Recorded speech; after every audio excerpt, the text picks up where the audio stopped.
Hello दोस्तों, कैसे हो आप सभी। आशा करती हूँ आप सभी स्वस्थ होंगे। मैं आप सभी का अपने चैनल हिंदी क्लासेस में बहुत बहुत स्वागत करती हूँ। तो भाई आज हम बसंत भाग 1 करेंगे जो हमारी 6th क्लास में लगी हुई है। ठीक है।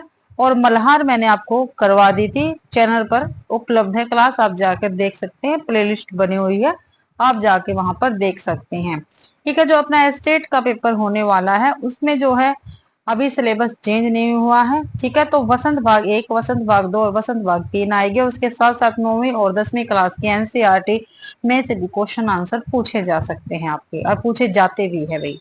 तो अगर क्लास पसंद आए तो क्लास को ज्यादा से ज्यादा शेयर करना, लाइक करना और कमेंट भी आपको जरूर से जरूर करना है। चैनल को भी सब्सक्राइब जरूर से जरूर करना है भाई। और पीडीएफ आपको टेलीग्राम चैनल पर मिल जाता है तो उसको भी ज्वाइन कर सकते हैं आप। ठीक है। 9th और 10th क्लास की भी मैंने वीडियो आपको प्रोवाइड करवा रखी है कंप्लीट, वो भी जो उस प्ले लिस्ट में ही आपको मिल जाएगी, तो आप जाकर देख सकते हैं। क्लास स्टार्ट करते हैं भाई। पहला लेसन है वह चिड़िया जो। ठीक है। वह चिड़िया जो, ये क्या है, कविता है। और इसके लेखक कौन है, केदारनाथ अग्रवाल जी रहेंगे। वह चिड़िया जो, तो देखते हैं। वह चिड़िया जो कविता केदारनाथ अग्रवाल जी द्वारा रचित है। इस कविता में नीले पंखों वाली एक चिड़िया के बारे में बताया गया है।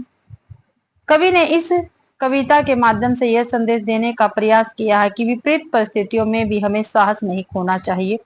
इस कविता का मूल भाव यह है कि जिस प्रकार छोटी चिड़िया परिश्रम करती है, मधुर स्वर में गाती है, संतोषी और गर्वीली है, उसी प्रकार मनुष्य को भी परिश्रमी, मधुर बोलने वाला, संतोषी, साहसी, स्वाभिमानी और स्वतंत्रता पूर्वक जीवन बिताने वाला होना चाहिए। प्रस्तुत कविता में छोटी चिड़िया को केदारनाथ जी ने स्वतंत्रता का प्रतीक माना है।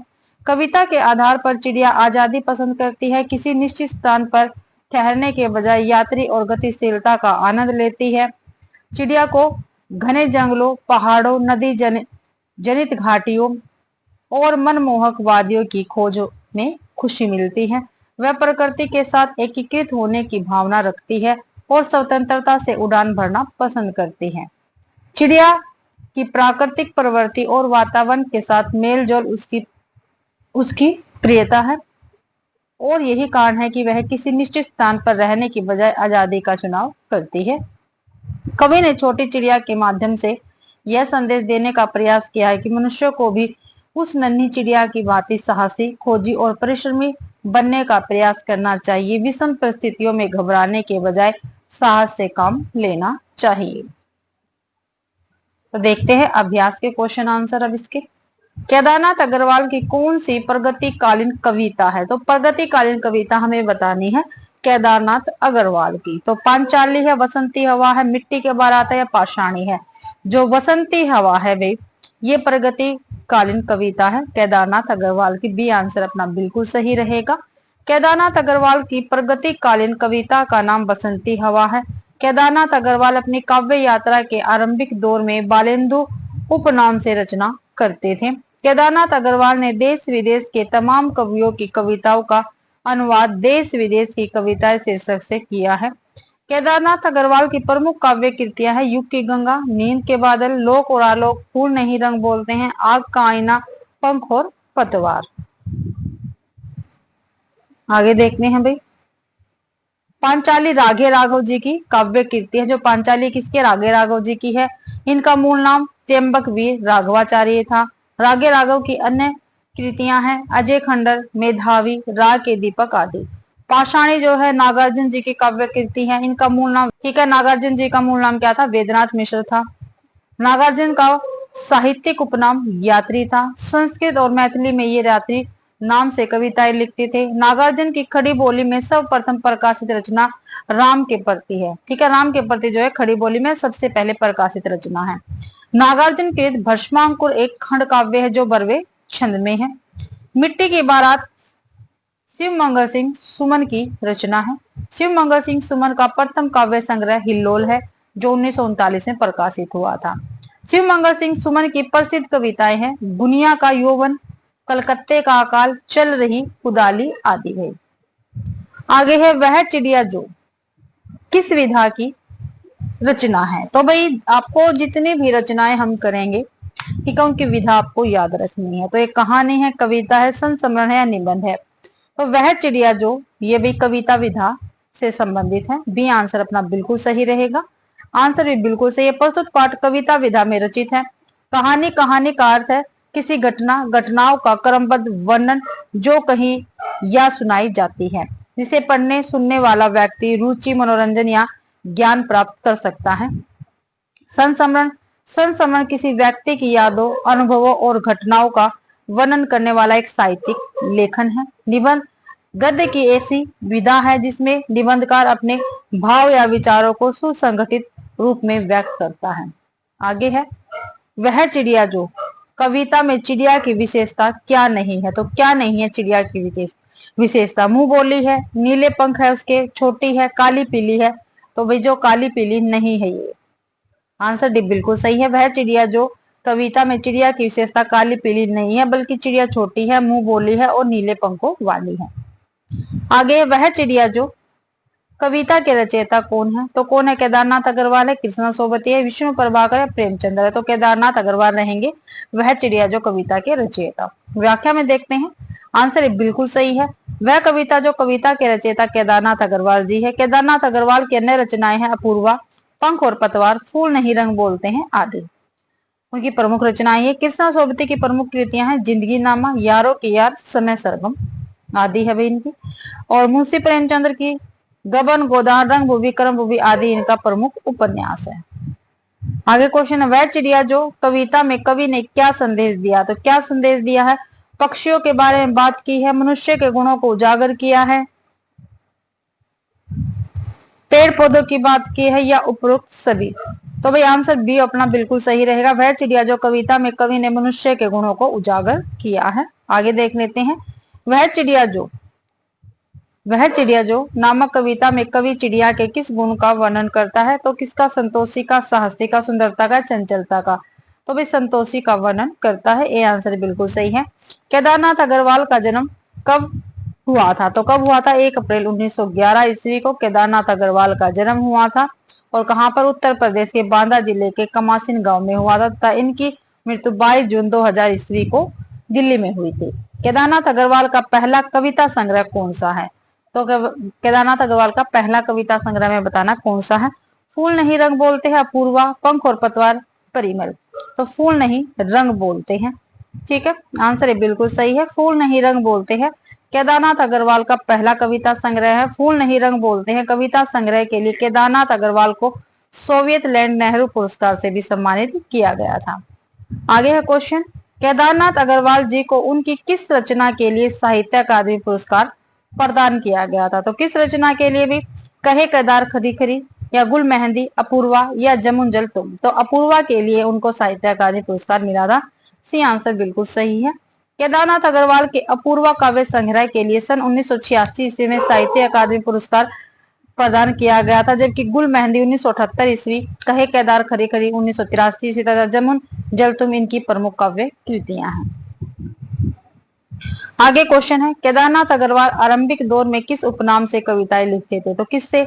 विमलेंदु, बालेंदु, बालकृष्ण या यात्री। तो बालेंदु उपनाम से ये कविताएं लिखते थे। अगला क्वेश्चन है, वह चिड़िया जो, कविता में चिड़िया को किस चीज से प्यार नहीं है? तो किससे नहीं है? अन्न से नहीं है, विजन से नहीं है, नदी से नहीं है, आकाश से नहीं है। तो उसको भी आकाश से प्यार नहीं है। वह चिड़िया जो, कविता में चिड़िया को अन्न से, विजन से, नदी से बहुत प्यार, जबकि आकाश का जिक्र कविता में कहीं नहीं किया गया है। आगे देखते हैं भाई, हमारा दूसरा लेसन है बचपन। ठीक है, और इसकी लेखिका है कृष्णा सोबती। ये एक संस्मरण विधा में है। देखते हैं बचपन पाठ। बचपन नामक पाठ की लेखिका कृष्णा सोबती है। बचपन पाठ की विधा संस्मरण है। किसी विषय या व्यक्ति पर स्मृति के आधार पर लिखा गया आलेख संस्मरण कहलाता है। संस्मरण आत्मकथनात्मक लेखन का एक रूप है। कृष्णा सोबती का जन्म 18 फरवरी 1925 ईस्वी को गुजरात में हुआ था। भारत विभाजन के बाद वह हिस्सा पाकिस्तान में चले जाने के कारण इन्हें दिल्ली आकर बसना पड़ा था। बचपन पाठ में लेखिका अपने बचपन के बारे में बताती है। अपने बचपन के कुछ खास अनुभवों और उनके साथ जुड़े हुए कुछ रोचक तथ्यों का जिक्र भी लेखिका करती है। बचपन पाठ का संदेश यह है कि हमें हमारे बचपन को समझना चाहिए और उसमें से सीखना चाहिए। बचपन एक ऐसा समय होता है जब हम निर्मल होते हैं और जीवन के लिए तैयार होते हैं। यह हमारे ज्ञान, संचार और सभी जीवन के मूल्यों के निर्माण का प्रस्थान बिंदु है। इस पाठ में लेखिका ने बताया है कि हर शनिवार को उन्हें ऑलिव ऑयल यानी क्रिस्टल ऑयल पीना पड़ता था, जिसे वे शनिवारी दवा भी बुलाती थी। आयुर्वेद में इन तेलों का उपयोग औषधि के रूप में किया जाता है। इन तेलों का सेवन कब्ज, खांसी जैसी समस्या के लिए किया जाता है। यह सूजन को भी कम करता है। लेखिका ने बताया कि उन दिनों कुछ घरों में ग्रामोफोन थे, रेडियो और टेलीविजन नहीं थे। आगे है, लेखिका को शिमला के काफल बहुत याद थे। क्या भी, जो लेखिका है इसको शिमला के काफल बहुत याद थे। काफल शिमला का एक पहाड़ी फल है जो औषधीय गुणों से भरपूर होता है। ये स्वाद में खट्टा मीठा होते हैं। यह एक सदाबहार वृक्ष है जो 1000 से 2000 मीटर की ऊंचाई पर पाया जाता है। यह प्राय हिमाचल प्रदेश, उत्तराखंड, मेघालय और नेपाल में पाया जाता है। यह देखने में सैतूत जैसा लगता है। लेखिका ने चेस्टनट नामक फल का भी जिक्र किया है, जिसे हिंदी में शाहबलूत कहते हैं। यह एक ड्राई फ्रूट है जिसे सर्दियों में खाना लाभदायक है। अंग्रेजी में इसे ओक-ट्री कहते हैं। यह फल सुपारी जैसा दिखता है। झाखू पहाड़ हिमाचल प्रदेश के शिमला शहर में स्थित एक पहाड़ी है।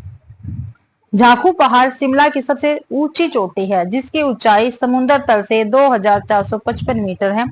यह शिमला के प्रमुख पर्यटन स्थलों में से एक है।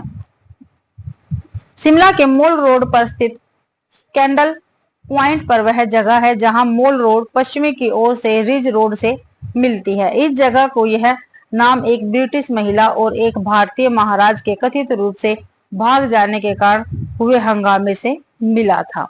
इस जगह पर अब लाला लाजपत राय की एक मूर्ति है भाई। आगे है, यह शिमला का सबसे ऊंचा स्थान है। कालका से शिमला के लिए चलने वाली ट्रेन को टॉय ट्रेन कहा जाता है। यह नैरो गेज रेलवे है। इसकी लंबाई 96 किलोमीटर है। यह ट्रेन 103 सुरंगों और 869 पुलों से होकर गुजरती है। आगे देखते हैं क्वेश्चन, किस रचनाकार की कहानियां बादलों के घेरे नामक संग्रह में संकलित है? तो किस रचनाकार की है? ममता कालिया, आचार्य रामचंद्र शुक्ल, कृष्णा सोबती या प्रेमचंद्र? तो कृष्णा सोबती की कहानियां बादलों के घेरे नामक संग्रह में संकलित है भाई। आंसर सी बिल्कुल सही है। कृष्णा सोबती की कहानियां बादलों के घेरे 1980 ईस्वी नामक संग्रह में संकलित है, जबकि ममता कालिया की छुटकारा, सीट नंबर 6, एक अदत औरत, बोलने वाली औरत, मुखौटा आदि कहानियां संग्रह है। आगे क्वेश्चन है, बचपन पाठ किस विधा में रचित है? जो बचपन पाठ है किस विधा में रचित है? संस्मरण है, आत्मकथा है, जीवनी है, निबंध? तो एक संस्मरण है भी। ये आंसर सही है। आंसर है बिल्कुल सही है। बचपन पाठ संस्मरण विधा में रचित है। इसकी लेखिका कृष्णा सोबती है। संस्मरण यह एक प्रकार की गैर काल्पनिक लेखन विधा है जिसमें लेखक अपने व्यक्तिगत अनुभवों, घटनाओं या लोगों को याद करते हुए वर्णन करता है। लेखिका के परिवार में सभी उनको क्या कहकर पुकारते थे? तो दीदी, कृष्णा, जीजी या दीदी? तो वही जीजी कहकर पुकारते थे। लेखिका ने शनिवारी दवा किसे कहा है? तो किसे कहा है? ऑलिव ऑयल, काफल, चॉकलेट या शरबत को? तो ऑलिव ऑयल को कहा है भाई। आंसर ये सही है। लेखिका ने ऑलिव ऑयल को शनिवारी दवा कहा है। बचपन में लेखिका को प्रत्येक शनिवार ऑलिव ऑयल या कैस्टर ऑयल पीना पड़ता था। कैस्टर ऑयल कब्ज से राहत पाने के लिए पिया जाता है। कृष्णा सोबती और उनके भाई बहनों की ड्यूटी किस काम में लगती थी? घर की साफ सफाई करने में, काफल तोड़कर लाने में, चॉकलेट लाने में या ब्राउन ब्रेड लाने में? तो ब्राउन ब्रेड लाने में भाई बहनों की ड्यूटी लगती थी भाई। अगला क्वेश्चन, लेखिका बचपन में इतवार यानी रविवार की सुबह क्या काम करती थी? कपड़े धुलती थी, घर की साफ सफाई करती थी? आगे देखते हैं भाई। या मोजे धुलती थी और जूते पॉलिश करती थी या पेंटिंग करती थी? तो भाई मोजे धुलती थी और जूते पॉलिश करती थी। सी आंसर अपना बिल्कुल सही है। लेखिका बचपन में रविवार की सुबह मोजे धुलती थी और जूते पॉलिश करती थी। बचपन में लेखिका को अपने मोजे खुद धोने पड़ते थे। यह काम नौकर या नौकरानी से कराने की सख्त मनाही थी। आगे, लेखिका कृष्णा सोबती बचपन में कैसे कपड़े पहनती थी? हल्के रंग के, काले रंग के, पीले रंग के, रंग बिरंगे? तो रंग बिरंगे रंग के कपड़े पहनती थी। अगला क्वेश्चन, लेखिका को चश्मा क्यों लगाना पड़ा था? आंख में तकलीफ के कारण, बीमारी के कारण, डॉक्टर की सलाह पर या फैशन के लिए? तो आंख में तकलीफ के कारण उनको चश्मा लगाना पड़ा था। ये आंसर सही है। आगे, कृष्णा सोबती के बचपन पाठ के आधार पर उन दिनों घरों में कौन सा उपकरण नहीं था? रेडियो या टेलीविजन, ग्रामोफोन, प्रोजेक्टर या इनमें से कोई नहीं। तो रेडियो और टेलीविजन नहीं थे उस समय घरों में। आंसर बिल्कुल सही है। आगे है, आग का चश्मा लगाया ताकि सूझे दूर की, यह नहीं लड़की को मालूम सूरत बनी लंगूर की। बचपन पाठ में इस शेर से लेखिका को कौन चिढ़ाता था? तो लेखक की चचेरी बहन, लेखिका के पिता जी, या लेखिका की माता जी, या लेखिका का चचेरा भाई। तो लेखिका का चचेरा भाई उसको चिढ़ाता था। आगे है, बचपन पाठ के आधार पर बच्चों को चॉकलेट कितनी बार खरीदने की छूट रहती थी? तो महीने में एक बार, हफ्ते में एक बार, 15 दिन में एक बार, प्रतिदिन सुबह। तो हफ्ते में एक बार। ठीक है, बी आंसर सही है। आगे है, नादान दोस्त। ठीक है, प्रेमचंद्र जी इसके लेखक रहेंगे। नादान दोस्त कहानी मुंशी प्रेमचंद्र जी द्वारा लिखित है। इस कहानी में मुंशी प्रेमचंद्र जी ने बच्चों की नादानी में और नासमझी में की गई गलतियों के बारे में लिखा है। इस कहानी में केशव नामक बालक के घर कार्निस के ऊपर अर्थात दीवार के ऊपरी हिस्से में सुंदरता के लिए बाहर की ओर निकाला गया थोड़ा सा अंश, उस पर एक चिड़िया ने अंडे दिए थे। इस कहानी में केशव और उसकी बहन श्यामा की नादानी का वर्णन किया गया है। कहानी का मूल भाव यह है कि मनुष्य को जीव जंतुओं के जीवन में हस्तक्षेप नहीं करना चाहिए। केशव और श्यामा के घर चिड़िया ने अंडे दिए थे। दोनों भाई बहन चिड़िया को आते जाते देख इतने मगन हो जाते थे कि अपना खाना पीना भूल जाते थे। चिड़िया के अंडों को देखकर उनके मन में कई सवाल उठते थे, जैसे वो अपना खाना कहाँ से लाएंगी, अंडों से बच्चे कैसे निकलेंगे इत्यादि। 3-4 दिन गुजर जाने के बाद दोनों चिड़िया के बच्चों के लिए परेशान होने लगते हैं। वे चिड़िया के अंडों की सुरक्षा के लिए कई उपाय करते हैं, लेकिन वे विफल हो जाते हैं और चिड़िया अपने अंडे खुद ही तोड़ देती है। जब केशव और श्यामा की माँ को यह बात पता चलती है तो वह दोनों को बताते कि अंडे छूने से वे गंदे हो जाते, फिर चिड़िया उन्हें नहीं सेती। श्यामा और केशव को बहुत ही ग्लानि होती है कि उनकी नासमझी की वजह से अनजाने में 3 जाने चली गई। इस कहानी से यह सीख मिलती है कि नादानी में या पूर्ण ज्ञान के अभाव में कोई कार्य नहीं करना चाहिए और हमें जीव जंतुओं के जीवन में हस्तक्षेप नहीं करना चाहिए। आगे अभ्यास के क्वेश्चन आंसर करते हैं। नादान दोस्त पाठ किस विधा में रचित है? तो किस विधा में है भाई? रिपोर्टाज है, कहानी है, निबंध है या कविता है? तो भाई क्या है, ये कहानी है। आंसर भी बिल्कुल सही है। नादान दोस्त पाठ कहानी विधा में रचित है। इस कहानी का उद्देश्य यह है कि किसी भी कार्य को करने से पहले पूरी तरह से सुनिश्चित कर ले कि जो आप कार्य कर रहे हैं वह सही है या नहीं। आगे है, नादान दोस्त कहानी के लेखक कौन है? तो मुंशी प्रेमचंद, फणीश्वर नाथ रेणु, अज्ञे या जिनेन्द्र कुमार? तो मुंशी प्रेमचंद नादान दोस्त कहानी के लेखक रहेंगे। ये आंसर सही है। इनकी अन्य कृतियां है कफन, पंच परमेश्वर, ईदगाह, पूस की रात, सोजे वतन आदि। जबकि फणीश्वर नाथ रेणु की है ठुमरी, पलटू बाबू रोड, पंच लाइट तथा अज्ञे ने नागा पर्वत की एक घटना, लेटर बॉक्स परंपरा। जिनेन्द्र कुमार ने नीलम देश की राजकन्या, पाजेब, जय संधि आदि कहानियां लिखी है। मुंशी प्रेमचंद्र का जन्म कब हुआ था? तो 11 जुलाई 1980, 12 मई 1979 या 31 जुलाई 1980 या 13 जुलाई 1880। तो 31 जुलाई 1880 ईस्वी को ठीक है मुंशी प्रेमचंद्र जी का जन्म हुआ था लम्ही गांव में। प्रेमचंद्र का मूल नाम धनपत राय था। इनका जन्म वाराणसी जिले के लम्ही गांव में हुआ था। प्रेमचंद्र एक महान उपन्यासकार, कहानीकार और विचारक के रूप में जाने जाते हैं। आगे देखते हैं भी क्वेश्चन। केशव को अपनी किस गलती का अफसोस हो रहा था? तो माँ से झूठ बोलने के कारण, चिड़िया के अंडे टूटने से, चिड़िया के बच्चों के उड़ जाने से, श्यामा को चिड़िया के अंडों को न दिखा पाने का। तो चिड़िया के अंडे टूटने से केशव को क्या है, अफसोस हो रहा था। अगला क्वेश्चन है, नादान दोस्त कहानी में चिड़िया ने अंडे किस स्थान पर दिया था? तो किस स्थान पे दिया था? कार्निस के ऊपर, आंगन में, बरामदे में या कमरे के ऊपर?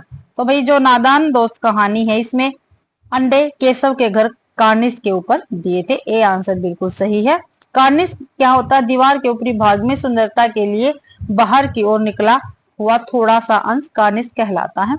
चिड़िया को देखकर केशव और उसकी बहन को किसकी सुध नहीं रहती थी? नहाने की, खाने पीने की, विद्यालय जाने की, दूध और जलेबी की भी। तो चिड़िया को देखकर केशव और उसकी बहन को दूध और जलेबी की भी सुध नहीं रहती थी। डी आंसर अपना सही है। आगे है, केशव और उसकी बहन श्यामा के दिल में कौन सा सवाल उठ रहा था? तो कौन सा? चिड़िया के अंडे कितने बड़े होंगे, किस रंग के होंगे, क्या खाते होंगे, इनमें से सभी। तो ये सभी सवाल भाई उन दोनों के मन में उठ रहे थे। आगे है, नादान दोस्त कहानी में चिड़िया ने कितने अंडे दिए थे? तो एक अंडा, दो, तीन या पांच? तो तीन अंडे दिए थे। आपको ध्यान रखना, कितने अंडे? तीन अंडे। केशव ने अंडे को रखने के लिए क्या बनाया था? कपड़े की गद्दी, घास फूस का घर, पिंजरा या इनमें से कोई नहीं? तो कपड़े की गद्दी केशव ने बनाई थी अंडों को रखने के लिए। आगे, केशव किस पर चढ़कर अंडे तक पहुंचा था? चौकी पर, स्टूल रखकर, मेज पर कुर्सी रखकर, सीढ़ी से चढ़कर या इनमें से कोई नहीं? तो केशव भाई चौकी पर स्टूल रखकर अंडे तक पहुंचा था। ये आंसर अपना बिल्कुल सही रहेगा। आगे फोर्थ लेसन है। आगे है, चांद से थोड़ी सी गप्पे। शमशेर बहादुर सिंह इसके लेखक रहेंगे और काफी महत्वपूर्ण ये कविता रहेगी। तो देखते हैं, चांद से थोड़ी सी गप्पे पाठ काव्य विधा की रचना है। इसके रचयिता शमशेर बहादुर सिंह है। कौन है इसके रचयिता? शमशेर बहादुर सिंह रहेंगे भाई। इस कविता में एक 10-11 साल की लड़की की चांद से की गई बातों का उल्लेख है। ये आपको उम्र इसकी याद रखनी है, 10-11 साल की लड़की है। इस कविता का भावार्थ यह है कि प्रकृति के नियमों के आधार पर चांद घटता और बढ़ता रहता है। जिज्ञासु प्रवृत्ति की होने के कारण लड़की चांद से कई सवाल पूछना चाहती है। लड़की चांद से प्रश्न पूछती है कि आप तिरछे नजर आते हैं, जिससे अनुमान लगाया जा सकता है कि यह घटना अष्टमी से पूर्णिमा के बीच की है। आगे है, वह सारे आकाश को चांद का वस्त्र समझती है, जिस पर कई सितारे जड़े हैं। कविता के माध्यम से कवि प्रकृति और मनुष्य के बीच के अद्भुत संबंध को एक छोटी सी बालिका के संवाद के द्वारा चित्रित करना चाहते हैं। आगे है भाई, चंद्रमा वास्तव में आकार नहीं बदल रहा है, यह केवल स्थान बदल रहा है। हमारे ग्रह की परिक्रमा करते समय चंद्रमा की स्थिति बदलने के कारण सूर्य का प्रकाश उसके विभिन्न भागों पर केंद्रित होता है, जिससे यह भ्रम पैदा होता है कि चांद आकार बदल रहा है। कविता के माध्यम से कवि यह संदेश देना चाहता है कि सभी को प्रकृति के नियमों का पालन करना चाहिए। प्रकृति के नियमों को बदलना नहीं जा सकता। अब इसके अभ्यास के क्वेश्चन आंसर हम देखते हैं। चांद से थोड़ी सी गप्पे किस विधा की रचना है? तो किस विधा की रचना भी? चांद से थोड़ी सी गप्पे। रिपोर्टाज है, निबंध है, काव्य है, कहानी है? तो ये काव्य है। सी आंसर अपना बिल्कुल सही रहेगा। चांद से थोड़ी सी गप्पे कविता के रचनाकार कौन है? शमशेर बहादुर सिंह, विष्णु प्रभाकर, केदारनाथ अग्रवाल, केदारनाथ सिंह?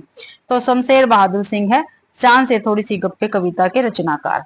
ये आंसर बिल्कुल सही है। चांद से थोड़ी सी गप्पे कविता के रचनाकार शमशेर बहादुर सिंह है। शमशेर बहादुर सिंह अज्ञे द्वारा संपादित दूसरे सप्तक के कवि है। शमशेर बहादुर सिंह को कवियों का कवि भी कहा जाता है। कवियों का कवि किसको कहा जाता है? शमशेर बहादुर सिंह को। शमशेर बहादुर सिंह को कौन से पुरस्कार प्राप्त थे? तो कौन से पुरस्कार? शमशेर बहादुर सिंह को साहित्य अकादमी पुरस्कार, मैथिली शरणगुप्त पुरस्कार, कबीर सम्मान या ज्ञानपीठ पुरस्कार, साहित्यिक अकादमी पुरस्कार, सरस्वती पुरस्कार, राष्ट्रीय कबीर पुरस्कार, ज्ञानपीठ, मैथिली शरणगुप्त पुरस्कार, साहित्य अकादमी पुरस्कार या सरस्वती सम्मान? तो ये आंसर बिल्कुल सही है। साहित्य अकादमी पुरस्कार भी शमशेर बहादुर को मिला था, मैथिली शरणगुप्त पुरस्कार भी मिला था और कबीर सम्मान भी इनको। ये आंसर अपना बिल्कुल सही है। शमशेर बहादुर सिंह को उनकी काव्य कृति चुका भी हूं नहीं मैं के लिए 1977 ईस्वी में साहित्य अकादमी, 1987 में मध्य प्रदेश सरकार से मैथिली शरणगुप्त पुरस्कार तथा 1979 में कबीर सम्मान से सम्मानित किया गया था।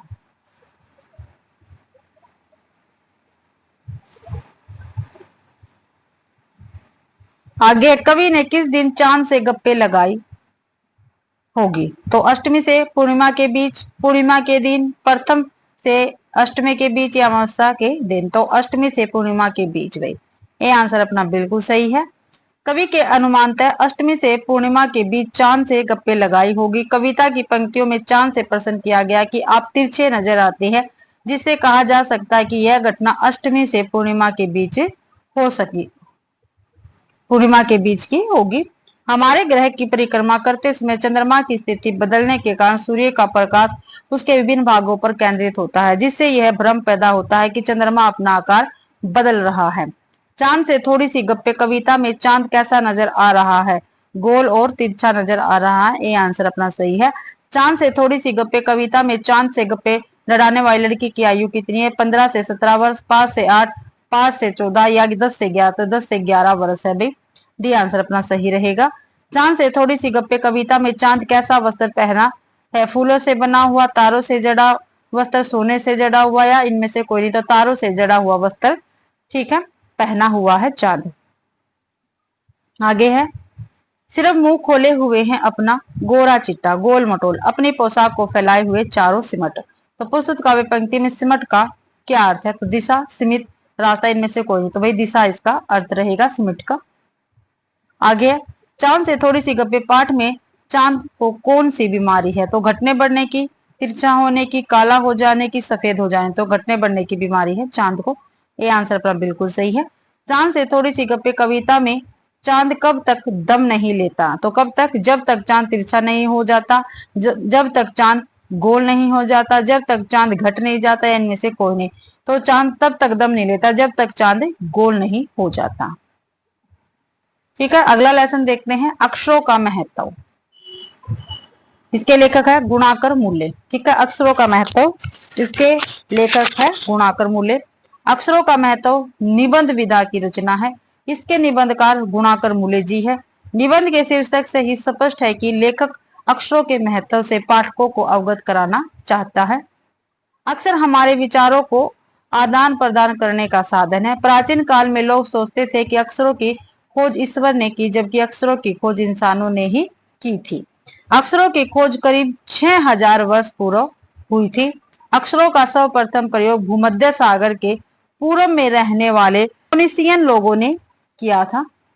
अक्षर का शाब्दिक अर्थ है जो न घट सके न नष्ट हो सके। अक्षरों की खोज मनुष्य की सबसे बड़ी खोज है। अक्षरों की खोज के बाद ही मनुष्य अपने विचारों, जानकारियों और लिखकर रखने लगा भाई। यदि अक्षरों की खोज न हुई होती तो आज हम इतिहास नहीं जान पाते। अक्षरों के ज्ञान में हम अपने विचारों एवं भाव को चित्रों के माध्यम से प्रकट करते हैं। लेखक ने बताया कि अक्षरों की खोज के साथ एक नए युग की शुरुआत हुई थी। अपने विचारों व ज्ञान को आगामी पीढ़ियों तक पहुंचाने में मनुष्य सक्षम हो पाया था। आगे है, अक्षरों के ज्ञान के पश्चात ही मनुष्य का इतिहास लिखा जाने लगा है। इस प्रकार मनुष्य सभ्य कहलाया। अक्षरों की खोज की शुरुआत प्रागैतिहासिक काल में हुई। सबसे पहले मनुष्य ने चित्रों के जरिए अपने विचार व्यक्त करना आरंभ किया। उसने सूर्य का वर्णन करने के लिए छोटे से वृत्त के चारों ओर किरणों की घोतक रेखाएं खींची थी। हिंदी अक्षरों या वर्णमाला का इतिहास 4वीं शताब्दी ईसा पूर्व का है। उस समय ब्राह्मी लिपि का उपयोग प्राकृत भाषा लिखने के लिए किया जाता था। आगे है, इस निबंध के माध्यम से लेखक ने पाठकों को अक्षरों के महत्व से अवगत कराना चाहता है। यदि आज अक्षरों की खोज न हुई होती तो हम किसी के विचारों को नहीं समझ पाते, जीवन की कल्पना भी हम नहीं कर सकते थे। अब इसके क्वेश्चन आंसर देखते हैं। अक्षरों का महत्व की विधा क्या है? तो क्या है? निबंध है, कहानी है, कविता या संस्मरण? तो ये क्या है? निबंध है। आंसर ये बिल्कुल सही है। अक्षरों का महत्व निबंध विधा की रचना है। इसके निबंधकार गुणाकर मूल्य जी हैं। अक्षरों, अंकों की कहानी, अंतरिक्ष यात्रा, अक्षर कथा, आकाश दर्शन आदि इनकी प्रमुख कहानियां हैं गुणाकर मूल्य जी की। आगे है, अक्षरों की खोज की शुरुआत किस काल में हुई थी? तो मध्यकालीन काल में, प्राचीन काल में, प्राग ऐतिहासिक काल में, आधुनिक काल में? तो प्राग ऐतिहासिक काल में अक्षरों की खोज की शुरुआत हुई थी। सी आंसर अपना बिल्कुल सही रहेगा। सी आंसर अपना बिल्कुल सही है। अक्षरों की खोज प्राग ऐतिहासिक काल में हुई थी। प्राग ऐतिहासिक काल का दूसरा नाम पूर्व साहित्यिक इतिहास भी है। प्राग ऐतिहासिक काल वह काल है जिसकी जानकारी पुरातात्विक स्रोतों से प्राप्त होती है। मध्यकालीन काल प्राचीन काल और आधुनिक काल के बीच के समय को मध्यकाल कहते हैं। इसे मध्य युग या अंधकार युग भी कहा जाता है। आगे है, निम्नलिखित में से असंगत कथन को हमें बताना है। यदि अक्षरों की खोज न हुई होती तो आज हम इतिहास न जान पाते। बिल्कुल सही है। अक्षरों के ज्ञान के अभाव में हम अपने विचारों एवं भाव को अक्षरों के माध्यम से प्रकट करते थे। नहीं भाई, ये तो गलत है। अक्षरों के ज्ञान के पश्चात ही मनुष्य का इतिहास लिखा जाने लगा। बिल्कुल सही। अक्षरों की खोज करीब 6000 वर्ष पूर्व हुई थी। ये भी सही है। तो इसमें गलत पूछा था, तो गलत हमारा बी ऑप्शन है। ठीक है, यानी इस क्वेश्चन का बी आंसर सही है। और अक्षर का शाब्दिक अर्थ क्या है? जो न घट सके न नष्ट हो सके। आगे है, अक्षरों का सर्वप्रथम प्रयोग किसने किया था? तो अक्षरों का सर्वप्रथम प्रयोग किसने किया था? फोनिसियन लोगों ने, मुगलों ने, रोमन सम्राट द्वारा, आधुनिक साहित्यकार थे। तो भाई फोनिसियन लोगों ने अक्षरों का सर्वप्रथम प्रयोग किया था। ए आंसर बिल्कुल सही है। अक्षरों का सर्वप्रथम प्रयोग भूमध्य सागर के पूर्व में रहने वाले फोनिसियन लोगों ने किया था। फोन फोनिया फोनिसिया फोनिसिया मध्य पूर्व के उर्वर अर्धचंद्र के पश्चिमी भाग में भूमध्य सागर के तट के साथ शासित एक प्राचीन सभ्यता थी भी। अक्षरों का महत्व पाठ के आधार पर मनुष्य धरती पर कितने लाख साल पूर्व जन्म लिया? तो कितने साल पहले जन्म लिया था भाई मनुष्य ने? 8 लाख साल पहले, 5 लाख साल पूर्व, 3 लाख साल पूर्व या 11 लाख साल पूर्व? तो 5 लाख साल पूर्व। ठीक है, बी आंसर सही है। अक्षरों का महत्व पाठ के आधार पर मनुष्य धरती पर 5 लाख साल पूर्व जन्म लिया था। अक्षरों का महत्व पाठ के आधार पर पुराने जमाने के लोग अक्षरों का खोजकर्ता किसे समझते हैं? तो ईश्वर को, मनुष्य को, पशुओं को या पक्षियों को? तो भाई ईश्वर को समझते हैं। ये आंसर सही है। अक्षरों की खोज की शुरुआत कितने वर्ष पूर्व हुई थी? तो 5000 वर्ष पूर्व, 3000, 6000 या 2000? तो 6000 वर्ष पूर्व क्या है, अक्षरों की खोज की शुरुआत हुई थी। आगे देखते हैं, अक्षरों की खोज पाठ के आधार पर किसके खोज के बाद नए युग की शुरुआत मानी जाती है? तो अक्षरों की खोज के, अनाज की खोज, तांबे की खोज या लोहे की? तो अक्षरों की खोज के साथ भाई। आगे देखते हैं, ये आंसर सही है। अगला क्वेश्चन है, प्रागैतिहासिक काल का मानव अपना भाव किसके माध्यम से व्यक्त करता था? अक्षरों के माध्यम से, चित्रों के माध्यम से, संकेतों के माध्यम से, इनमें से कोई नहीं? तो चित्रों के माध्यम से प्रकट करता था भी अपने भाव। बी आंसर सही है। मानव जाति का विकास कितने सालों में तेजी से हुआ है? तो 6000 सालों में, 8000 सालों में, 5000 सालों में, इनमें से कोई नहीं? तो 6000 सालों में भाई। ये आंसर सही है। आगे है, पार नजर के काफी महत्वपूर्ण रचना है भाई, किसकी की है? जयंत विष्णु नालिकर की रचना है। देखते हैं, पार नजर के कहानी विधा की रचना है।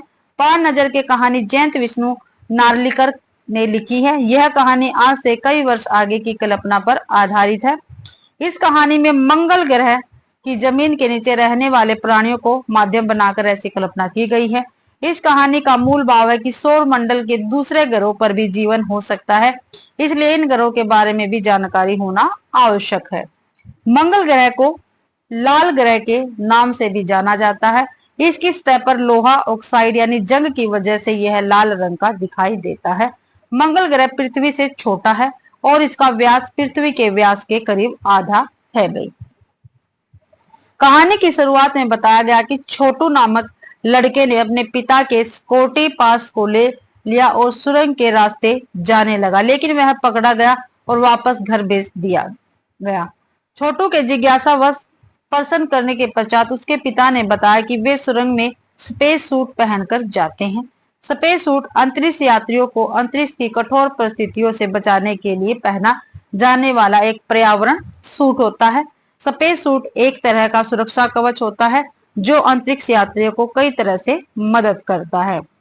कहानी में बताया गया है कि बहुत पहले मंगल पर भी सभी लोग जमीन के ऊपर रहते थे। धीरे धीरे सूरज में बदलाव होने लगा, जिसके कारण वातावरण में भी बदलाव होने लगा।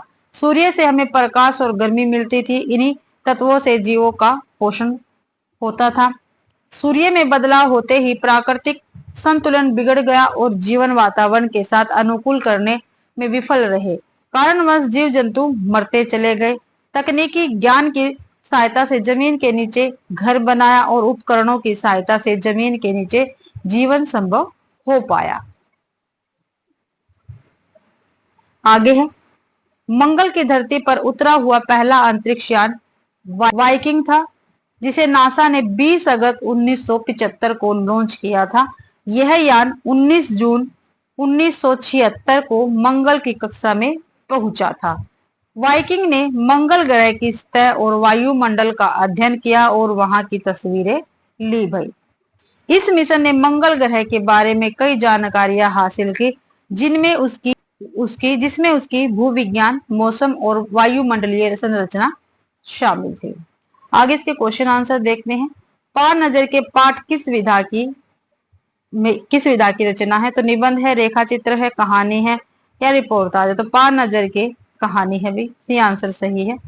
आंसर सी बिल्कुल सही है। पार नजर के पाठ कहानी विधा में रचित है।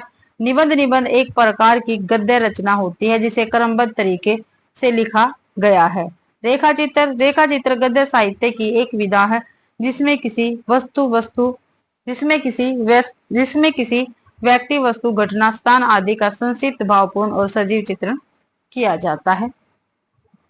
आगे है, किस ग्रह को लाल ग्रह के नाम से जाना जाता है? तो मंगल, शनि, बृहस्पति, बुध। तो मंगल ग्रह को बड़ी लाल ग्रह के नाम से जाना जाता है। आंसर ये सही है। मंगल ग्रह को लाल ग्रह के नाम से जाना जाता है। मंगल ग्रह पर लौह ऑक्साइड की वजह से यह लाल रंग का दिखाई देता है। शनि सौर मंडल का दूसरा सबसे बड़ा ग्रह माना जाता है। कौन भाई? शनि। यह मुख्यतः हाइड्रोजन और हीलियम से बना है, शनि ग्रह। बृहस्पति सौर मंडल का सबसे बड़ा ग्रह है, यह मुख्य रूप से हाइड्रोजन से बना है। बुध सूर्य का सबसे छोटा और निकटतम ग्रह है। मंगल ग्रह पर भेजा जाने वाला पहला अंतरिक्ष यान कौन सा है? तो अपोलो, वाइकिंग, स्पेस शटल या ओरियन। तो वाइकिंग है भाई, वाइकिंग है। आंसर भी सही है। मंगल ग्रह पर भेजा जाने वाला पहला अंतरिक्ष यान वाइकिंग एक था जिसे नासा ने 20 अगस्त 1976 को लॉन्च किया था। यह यान 19 जून 1976 को मंगल की कक्षा में पहुंचा था भाई। अपोलो यह नासा का एक कार्यक्रम था जिसमें 1960-70 के दशक में अंतरिक्ष यात्रियों को चंद्रमा पर ले जाया गया था। स्पेस शटल यह एक पुनः प्रयोज्य अंतरिक्ष यान था जो 1981-2000 तक सक्रिय था। ओरियन नासा का एक नया अंतरिक्ष यान जो गहरे अंतरिक्ष में मानव उड़ान के लिए बनाया गया। आगे है, पार नजर के पाठ के लेखक कौन है? तो कौन है भाई? जयंत विष्णु नार्लिकर, जयशंकर प्रसाद, राहुल सांस्कृत्यायन या मोहन राकेश। तो जयंत विष्णु नार्लिकर है भाई, ये आंसर अपना बिल्कुल सही रहेगा। पार नजर के पाठ के लेखक प्रसिद्ध खगोल वैज्ञानिक और लेखक जयंत विष्णु नार्लिकर है। अन्य कृतियां lighter site of gravity, Bharat की विज्ञान यात्रा, धूमकेतु आदि। जयशंकर प्रसाद इनकी रचना कामायनी, झरना, आंसू, लहर आदि। राहुल सांस्कृत्यायन मेरी तिब्बत यात्रा, वोल्गा से गंगा आदि। मोहन राकेश आषाढ़ का एक दिन, लहरों के राजस, आधे अधूरे इनके नाटक है।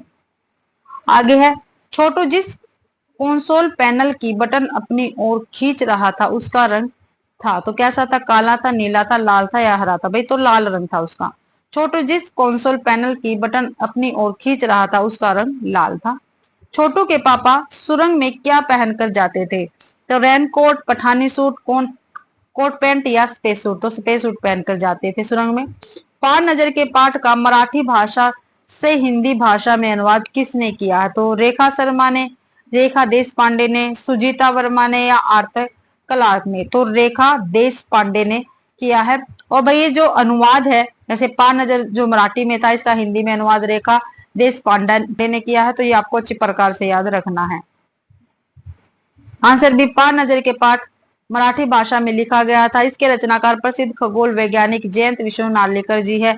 इस पाठ का हिंदी अनुवाद रेखा देश पांडे ने किया था।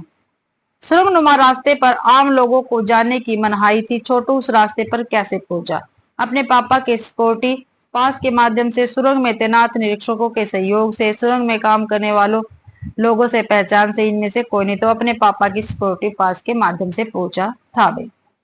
आंसर बिल्कुल सही है। आगे देखते हैं, पार नजर के पाठ के आधार पर मंगल ग्रह पर किस कारण से वातावरण में परिवर्तन आने लगा था?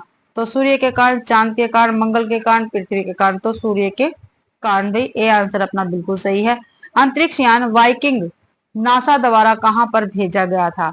तो कहां पर? चंद्रमा, सूर्य पर, मंगल की धरती पर या पाताल में। तो मंगल की धरती पर भेजा गया था। सी आंसर अपना बिल्कुल सही है। आगे है, साथी हाथ बढ़ाना।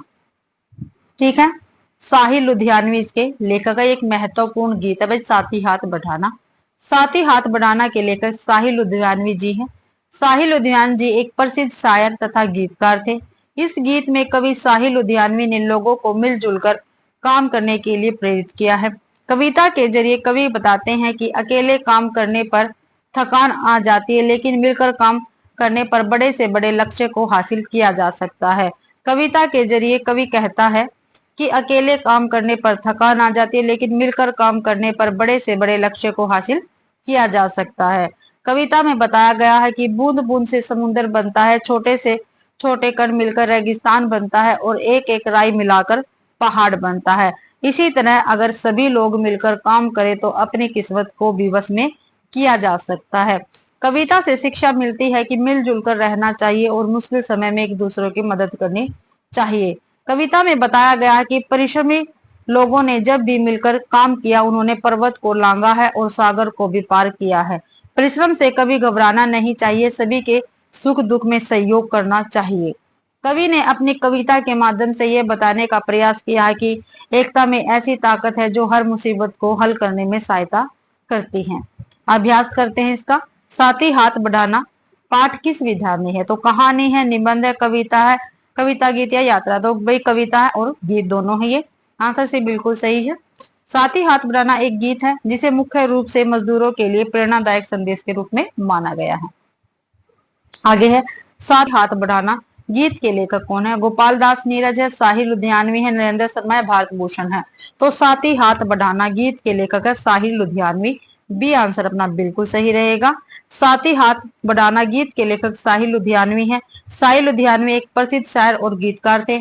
उनके प्रमुख काव्य संग्रह तलखियां और बिखर शामिल हैं।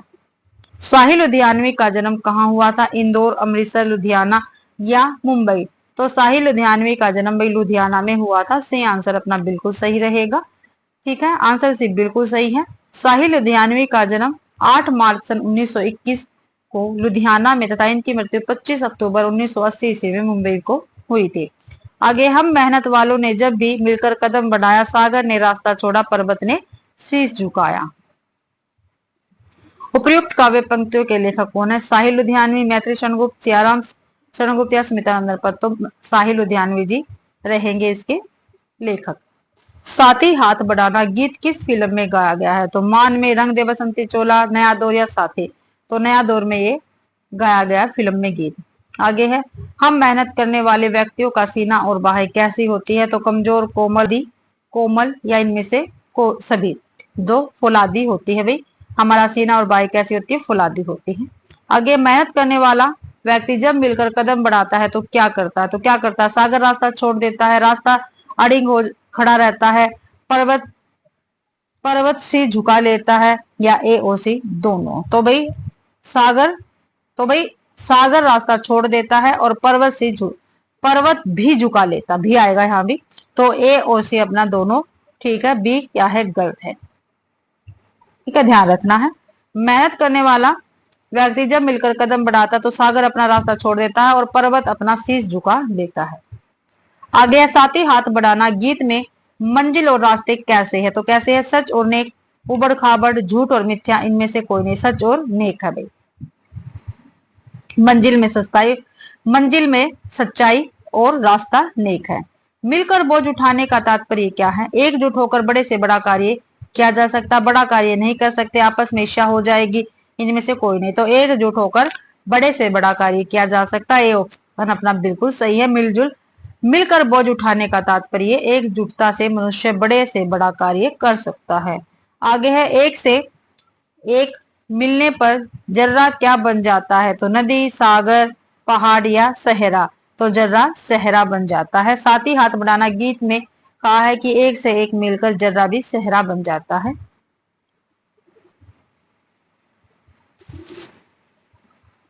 आगे देखते हैं ऐसे ऐसे ऐसे ऐसे पाठ किसका है? विष्णु प्रभाकर का है। ठीक है, तो देखते हैं ऐसे ऐसे रचना की विधा एकांकी है। इसके लेखक विष्णु प्रभाकर जी है।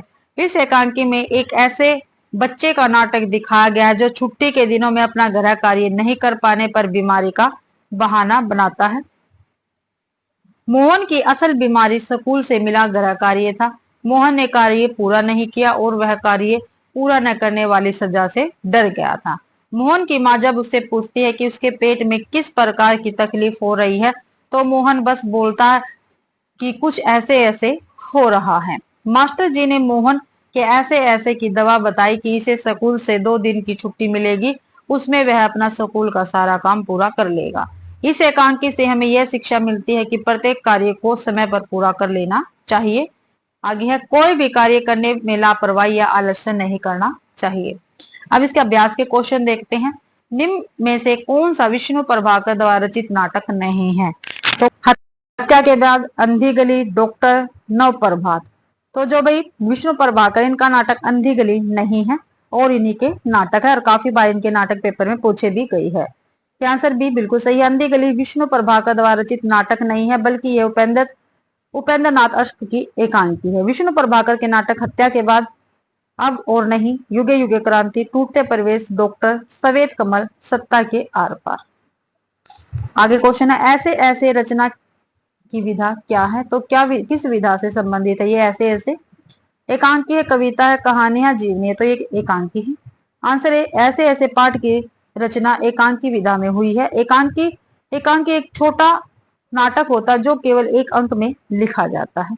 आगे है, ऐसे ऐसे पाठ के लेखक कौन है? भगवती चरण वर्मा है, मोहन राकेश, विष्णु प्रभाकर, जिनेंद्र कुमार। तो ऐसे ऐसे पाठ के लेखक विष्णु प्रभाकर है। सी आंसर अपना बिल्कुल सही रहेगा भाई।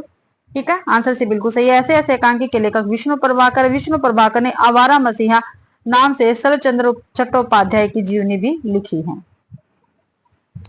आगे है, ऐसे ऐसे एकांकी में क्या दर्शाया गया? तो क्या दर्शाया गया है भी ऐसे ऐसे एकांकी में? तो एकांकी में एक ऐसे बच्चे का नाटक दिखाया गया है जो छुट्टी के दिनों गृह कार्य न कर पाने पर बीमारी का बहाना बनाता है। ये बिल्कुल सही है, यही दर्शाया गया है। आगे, मोहन को स्कूल जाने से डर लगता नहीं। मोहन वास्तव में बीमार था, परंतु उसके माता पिता से स्कूल नहीं भाई, मोहन को स्कूल जाना पसंद नहीं था। नहीं, ये आंसर अपना बिल्कुल सही है। मोहन छुट्टी में अपना गृह कार्य पूरा नहीं कर पाया था, इसलिए बीमारी का बहाना करके दंड से बचना चाहता था। बीमारी पूछने पर बताया कि ऐसे ऐसे हो रहा है। आगे क्वेश्चन है, ऐसे ऐसे कहानी में मोहन किस कक्षा का विद्यार्थी है? 1, 2, 3 या 8? तो तीसरी कक्षा का विद्यार्थी है। ऐसे ऐसे एकांकी में मोहन जो है 3 कक्षा का विद्यार्थी है। ऐसे ऐसे पाठ में मोहन की उम्र लगभग कितनी है? 8 से 9 वर्ष, 5 से 8 वर्ष या 3 से 7 वर्ष, या इनमें से कोई नहीं? तो 8 से 9 वर्ष तक की है। ऐसे ऐसे पाठ में दीनानाथ कौन है? तो डॉक्टर है, मोहन के पिता है, मोहन का पड़ोसी है, मोहन का मास्टर है। तो मोहन का पड़ोसी है भाई, सी आंसर सही है। ऐसे ऐसे पाठ में कौन कहता है कि मोहन की ऐसे ऐसे पाठ में कौन कहता है कि मोहन की दवाई आएगी? भाई यहाँ पे मोहन की दवाई वैद्य और डॉक्टर के पास नहीं है। मोहन की माता, मोहन के पिता, दीनानाथ या मोहन के मास्टर? तो मोहन के मास्टर जी कहते हैं। आंसर डी बिल्कुल सही है। ऐसे ऐसे पाठ है, मोहन के मास्टर जी कहते हैं कि मोहन की दवा ना वैद्य के पास है ना डॉक्टर के पास है, इसलिए ऐसे ऐसे बीमारी को मैं जानता हूँ। मोहन के ऐसे ऐसे कृत्य से कौन खुद को ठगा हुआ महसूस करता है? मोहन के पिता, मोहन की माता, मोहन का पड़ोसी, दीनानाथ से सभी? तो इनमें से सभी, ठीक है, अपने आप को खुद को ठगा हुआ महसूस करते हैं। आंसर डी बिल्कुल सही है। मोहन के ऐसे ऐसे कृत्य से मोहन के मास्टर द्वारा सच्चाई बताने पर इनमें से सभी लोग क्षण भर के लिए खुद को ठगा हुआ महसूस करते हैं। क्या रे मोहन, तेरे पेट में तो बहुत बड़ी दाढ़ी है, यह वाक्य ऐसे ऐसे पाठ में कौन करता है? तो मोहन के पिता, मोहन के पड़ोसी, दीनानाथ, मोहन की माँ या मोहन का मास्टर? तो मोहन की माँ करती है। ठीक है, क्या रे मोहन, तेरे पेट में तो बहुत बड़ी दाढ़ी है, यह वाक्य ऐसे ऐसे पाठ में मोहन की माँ कहती है। मोहन की बीमारी देखने आए डॉक्टर को मोहन के पिता कितने रुपए देते हैं? 10 रुपए, 20 रुपए, 50 रुपए या 15 रुपए? तो 10 रुपए देते हैं। ये आंसर बिल्कुल सही रहेगा अपना। यहीं पे पाठ खत्म होता है, इसके क्वेश्चन आंसर भी। आगे है टिकट एल्बम। ठीक है, जो टिकट एल्बम है, ठीक है, इसके रचनाकार कौन है? सुंदरा रामस्वामी। कौन है? सुंदरा रामस्वामी है। टिकट एल्बम की विधा कहानी है, इसके लेखक सुंदरा रामस्वामी है। इस कहानी में टिकटों के संग्रह के जरिए यादों को संजोने की अवधारणा को दिखाया गया है। कहानी में राजप्पा और नागार्जुन नाम के 2 किरदार है। राजप्पा टिकट इकट्ठा करने में बहुत मेहनत करता है, वही नागार्जुन को उसके मामा ने सिंगापुर से एक एल्बम भिजवाया था। राजप्पा कमजोर मन का है, वह राजप्पा से ईर्ष्या रखता है। अंत में उसे पछतावा होता है और नागार्जुन के प्रति सहानुभूति होती है। नागार्जुन अपना एल्बम सबको दिखाता था पर किसी को छूने नहीं देता था। राजप्पा को नागार्जुन से ईर्ष्या होने लगी और उसने वह एल्बम चुरा ली। राजप्पा को डर हो गया कि नागार्जुन के पिता पुलिस की शिकायत कर सकते हैं। राजप्पा ने थक हार कर आत्मग्लानि के कारण अपना एल्बम नागार्जुन को सौंप दिया। इस कहानी का उद्देश्य हमें ये बताता है कि हमें किसी से ईर्ष्या नहीं करनी चाहिए, अपने जीवन को सच और संतोष के साथ सफल बनाना चाहिए, दूसरे के धन, वस्तु, ज्ञान या पढ़ाई का कभी मजाक नहीं उड़ाना चाहिए। दूसरे की निंदा और धन का लाभ स्वयं इंसान के अपने चरित्र की पतन की पहली सीढ़ी है। क्वेश्चन आंसर करते हैं। टिकट एल्बम पाठ की विधा क्या है? तो क्या है? कविता है, कहानी है, निबंध है या जीवनी है? तो कहानी विधा से संबंधित है टिकट एल्बम भाई। टिकट एल्बम पाठ के लेखक कौन है? सुंदरा रामस्वामी, सुमित अय्यर, भगवत सन उपाध्याय, विनय महाजन। तो सुंदरा रामस्वामी है भी टिकट एल्बम के लेखक। नागार्जुन के मामा ने सिंगापुर से उसके लिए क्या भेजा था? तो क्या भेजा था? फोटो एल्बम, खिलौने, टिकट एल्बम या कपड़े? तो टिकट एल्बम भेजे थे। आंसर से बिल्कुल सही है। नागार्जुन के मामा ने सिंगापुर से उसके लिए टिकट एल्बम भेजा था। नागराजन और राजप्पा अलग अलग देशों के टिकट इकट्ठा करके एक एल्बम में यादों को संग्रहित कर रहे थे। आगे है टिकट एल्बम कहानी की मूल भाषा क्या है? हिंदी है, मलयालम है, संस्कृत है या तमिल है? मूल भाषा पूछी है तो तमिल है। ठीक है, डी आंसर सही है। सरपंच के लड़के ने राजप्पा का एल्बम कितने रुपए में खरीदना चाहा था? तो कितने रुपए में खरीदना चाहा था? 20 रुपए में, 25 रुपए में, 30 रुपए में या 36 रुपए में? तो भाई 25 रुपए में सरपंच के लड़के ने राजप्पा का एल्बम खरीदना चाहा था। बी आंसर बिल्कुल सही। टिकट एल्बम पाठ का तमिल से हिंदी रूपांतरण किसने किया? ये जिसने रूपांतरण किया उसका नाम आपको याद रखना बहुत जरूरी है, पेपर में पूछा जा सकता है। तो सुंदरा राम स्वामी ने, सुमिति अय्यर ने, विनय महाजन ने या इनमें से कोई नहीं? तो सुमिति अय्यर ने किया है। टिकट एल्बम पाठ का तमिल से हिंदी रूपांतरण सुमित अय्यर ने किया है। सॉरी भाई, सुमित नहीं, सुमति अय्यर ने किया है। सुमति अय्यर ने कहा किया है। नागार्जुन का टिकट एल्बम किसने चुराया था? कृष्णन ने, कामाक्षी ने, राजप्पा ने, इनमें से कोई नहीं? तो राजप्पा ने चुराया था। इस एल्बम को चुराने वाला बेशरम है, यह वाक्य किसके टिकट एल्बम के पहले पृष्ठ पर लिखा था? तो राजप्पा के टिकट एल्बम पर, नागार्जुन के टिकट एल्बम पर, कृष्णन के टिकट एल्बम पर या कामाक्षी के? तो नागार्जुन के टिकट एल्बम पर लिखा था भैया। बी आंसर अपना सही रहेगा। इस एल्बम को चुराने वाला बेशरम है, यह वाक्य नागार्जुन के टिकट एल्बम के पहले पृष्ठ पर लिखा गया था। आगे है, नागार्जुन के टिकट एल्बम को देखने के लिए उसकी कक्षा की कौन सी लड़की अगवा बनकर आई? तो पार्वती, कामाक्षी, सीता या इनमें से कोई? तो जो पार्वती है वो आई थी अगवा बनकर। राजप्पा ने नागार्जुन का टिकट एल्बम डर के मारे किस में डाल दिया? बक्से में, अलमारी में, अंगीठी में या अपने बस्ते में? तो अंगीठी में डाल दिया था। आगे अगला लेसन है अपना झांसी की रानी। सुभद्रा कुमारी चौहान इसकी लेखिका है भाई। ठीक है, झांसी की रानी रचना की विधा कविता है, इसकी रचनाकार सुभद्रा कुमारी चौहान है। झांसी की रानी बहुचर्चित कविताओं में से एक है।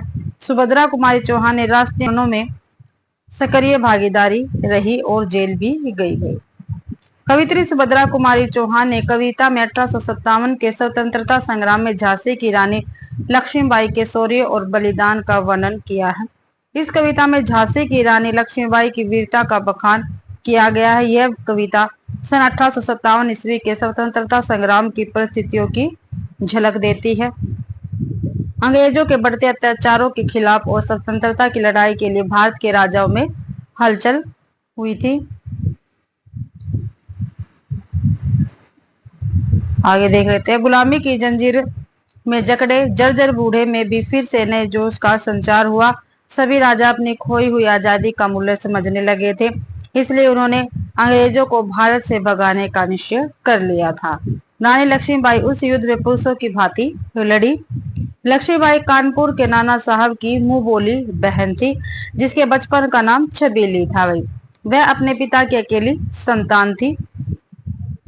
कवित्री सुभद्रा कुमारी चौहान जी कहती है कि लक्ष्मीबाई को देखकर ऐसा लगता था कि मानो वह वीरता की अवतार लक्ष्मी या दुर्गा है।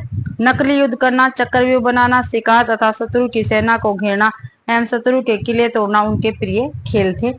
महारानी लक्ष्मीबाई का विवाह झांसी के राजा गंगाधर राव के साथ हुआ था। भी ध्यान रखना है। कविता में बताया गया है कि लक्ष्मीबाई ने अंग्रेजों की हड़प नीति का विरोध किया। इस कविता का मूल उद्देश्य यह है कि अंग्रेजों की गुलामी से देश को आजादी दिलाने में अनेक देशभक्त वीर एवं वीरांगनाएं शहीद हुए थे। आजादी के प्रथम युद्ध में रानी लक्ष्मीबाई ने देशवासियों में त्याग बलिदान की जो भावना जगाई, हमें उसका सम्मान करना चाहिए और देश की स्वतंत्रता की खातिर बड़े से बड़ा त्याग करना चाहिए भी। आगे जब झांसी के राजा गंगाधर राव की मृत्यु हुई तब डलहौजी बहुत खुश हुआ था, क्योंकि राव की मृत्यु उपरांत झांसी राज्य लावारिस हो गया था। डलहौजी को झांसी पर अधिकार करने का उचित अवसर मिल गया था। उसने तुरंत अपनी सेनाएं भेजकर वहां अंग्रेजी झंडा फहरा दिया था। अंग्रेजों ने एक नीति बनाई थी कि जिस राजा के कोई संतान नहीं होगी उस राजा को अंग्रेजी राज्य में मिला लिया जाएगा। अंग्रेज भारत में व्यापारी बनकर आए थे, लेकिन उन्होंने भारत पर अपना कब्जा कर लिया। वे भारतीयों पर अत्याचार करने लगे। भारतीयों ने अंग्रेजों के खिलाफ विद्रोह किया, क्योंकि वे आग्रह करने से नहीं मानने वाले थे। यह कविता साल 1930 ईस्वी में मुकुल नामक कविता संग्रह में प्रकाशित हुई और वे सुभद्रा कुमारी चौहान का ही कविता संग्रह मुकुल। कविता की पंक्तियों में बताया गया कि इस 1857 के सिपाही विद्रोह के दौरान दिल्ली की राजधानी छीन ली गई। उस समय दिल्ली मुगल साम्राज्य की राजधानी थी और बहादुर शाह जफर तत्कालीन मुगल बादशाह थे। बहादुर शाह जफर ने आत्मसमर्पण किया और शहर को अंग्रेजों ने घेर लिया था। बहादुर शाह जफर को अंग्रेजों ने कैद कर लिया था। लखनऊ अवध की राजधानी थी और 1856 में अंग्रेजों ने अवध को अपनी अधीन कर लिया था। पेशवा बाजीराव द्वितीय मराठा साम्राज्य के अंतिम पेशवा थे। 1818 में अंग्रेजों ने मराठा साम्राज्य पर हमला किया और पेशवा को हरा दिया। इसके बाद पेशवा बाजीराव द्वितीय को बिठूर में कैद कर लिया गया था, जहां उन्हें एक पेंशन दी गई और उन्हें रहने के लिए घर दिया गया। आगे देखते हैं। रानी अपने महलों में रोती थी, क्योंकि उनके राजाओं को अंग्रेजों ने अपने अधीन कर लिया था। उनके गहने कपड़े कलकत्ता के बाजारों में बेच दिए जाते थे, जो कि अंग्रेजों के अधीन थे। राजा और रानियों के सामान की नीलामी की खबरें अंग्रेजों के अखबारों में छपती थी। कुछ पंक्तियों ने 1857 के सिपाही विद्रोह के बारे में भी अवगत कराया गया है। मेरठ, कानपुर और पटना में महत्वपूर्ण घटनाएं घटी थी। 10 मई 1857 ईस्वी को मेरठ के सिपाहियों ने विद्रोह किया था और अंग्रेजों के खिलाफ लड़ाई लड़ी, जिसके नेता मंगल पांडे थे। कानपुर में भी सिपाहियों ने विद्रोह किया, जिसका नेतृत्व करता नाना साहब थे। पटना में जुलाई 1857 में अंग्रेजों के खिलाफ विद्रोह हुआ, जिसके नेतृत्व करता कुंवर सिंह थे। जनरल होरोज ने लक्ष्मीबाई के बारे में डायरी में लिखा था कि यह महिला वास्तव में एक पुरुष के समान थी। मैंने कभी भी किसी भी पुरुष में इतनी बहादुरी और साहस नहीं देखा था। 23 वर्ष की अल्प आयु में ही झांसी की रानी लक्ष्मीबाई वीरगति को प्राप्त हो गई। आगे है अभ्यास के क्वेश्चन, इसके देख लेते हैं। पहला क्वेश्चन है, झांसी की रानी पाठ किस विधा की रचना है? तो काव्य है, निबंध है, कहानी है, संस्मरण। तो भाई काव्य विधा की रचना और इसकी लेखिका कौन है? झांसी की रानी। आंसर सही है, झांसी की रानी पाठ काव्य विधा की रचना है। इस कविता की कवित्री सुभद्रा कुमारी चौहान है। आगे है, सुभद्रा कुमारी चौहान को झांसी की रानी कविता के लिए किस पुरस्कार से सम्मानित किया गया? ज्ञानपीठ, शेक्सपियर पारितोषिक, या इनमें से कोई न, या इनमें से सभी? तो शेक्सपियर पारितोषिक पुरस्कार से सम्मानित किया गया था। व्याख्या में देखते हैं, आंसर भी बिल्कुल सही है। सुभद्रा कुमारी चौहान को उनकी बहुप्रतिष्ठित रचना झांसी की रानी के लिए कोई विशिष्ट पुरस्कार प्राप्त नहीं था। उन्हें मुकुल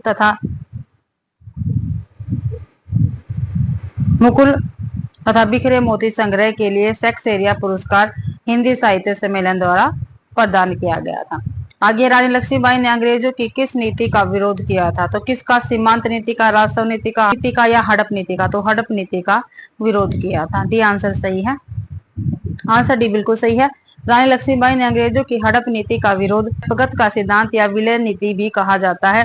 इस नीति के अनुसार यदि किसी भारतीय रियासत के शासक का कोई पुरुष उत्तराधिकारी नहीं है तो रियासत ब्रिटिश साम्राज्य में विलय कर दी जाएगी, भले ही शासक गोद लिए पुत्र को उत्तराधिकारी बनाना चाहता हो।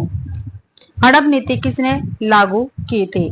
तो लॉर्ड कॉर्नवालिस ने, लॉर्ड डलहौजी ने, लॉर्ड वेल्लेसली ने, या लॉर्ड कैनिंग ने? तो भाई लॉर्ड डलहौजी ने लागू की थी। बी आंसर अपना बिल्कुल सही रहेगा। आंसर भी बिल्कुल सही है। भारत में हड़प या विलय नीति लॉर्ड डलहौजी ने लागू की। लॉर्ड डलहौजी उस समय भारत का गवर्नर जनरल था। लॉर्ड कॉर्नवालिस 1786 ईस्वी से 1793 ईस्वी तक बंगाल के गवर्नर जनरल रहे थे।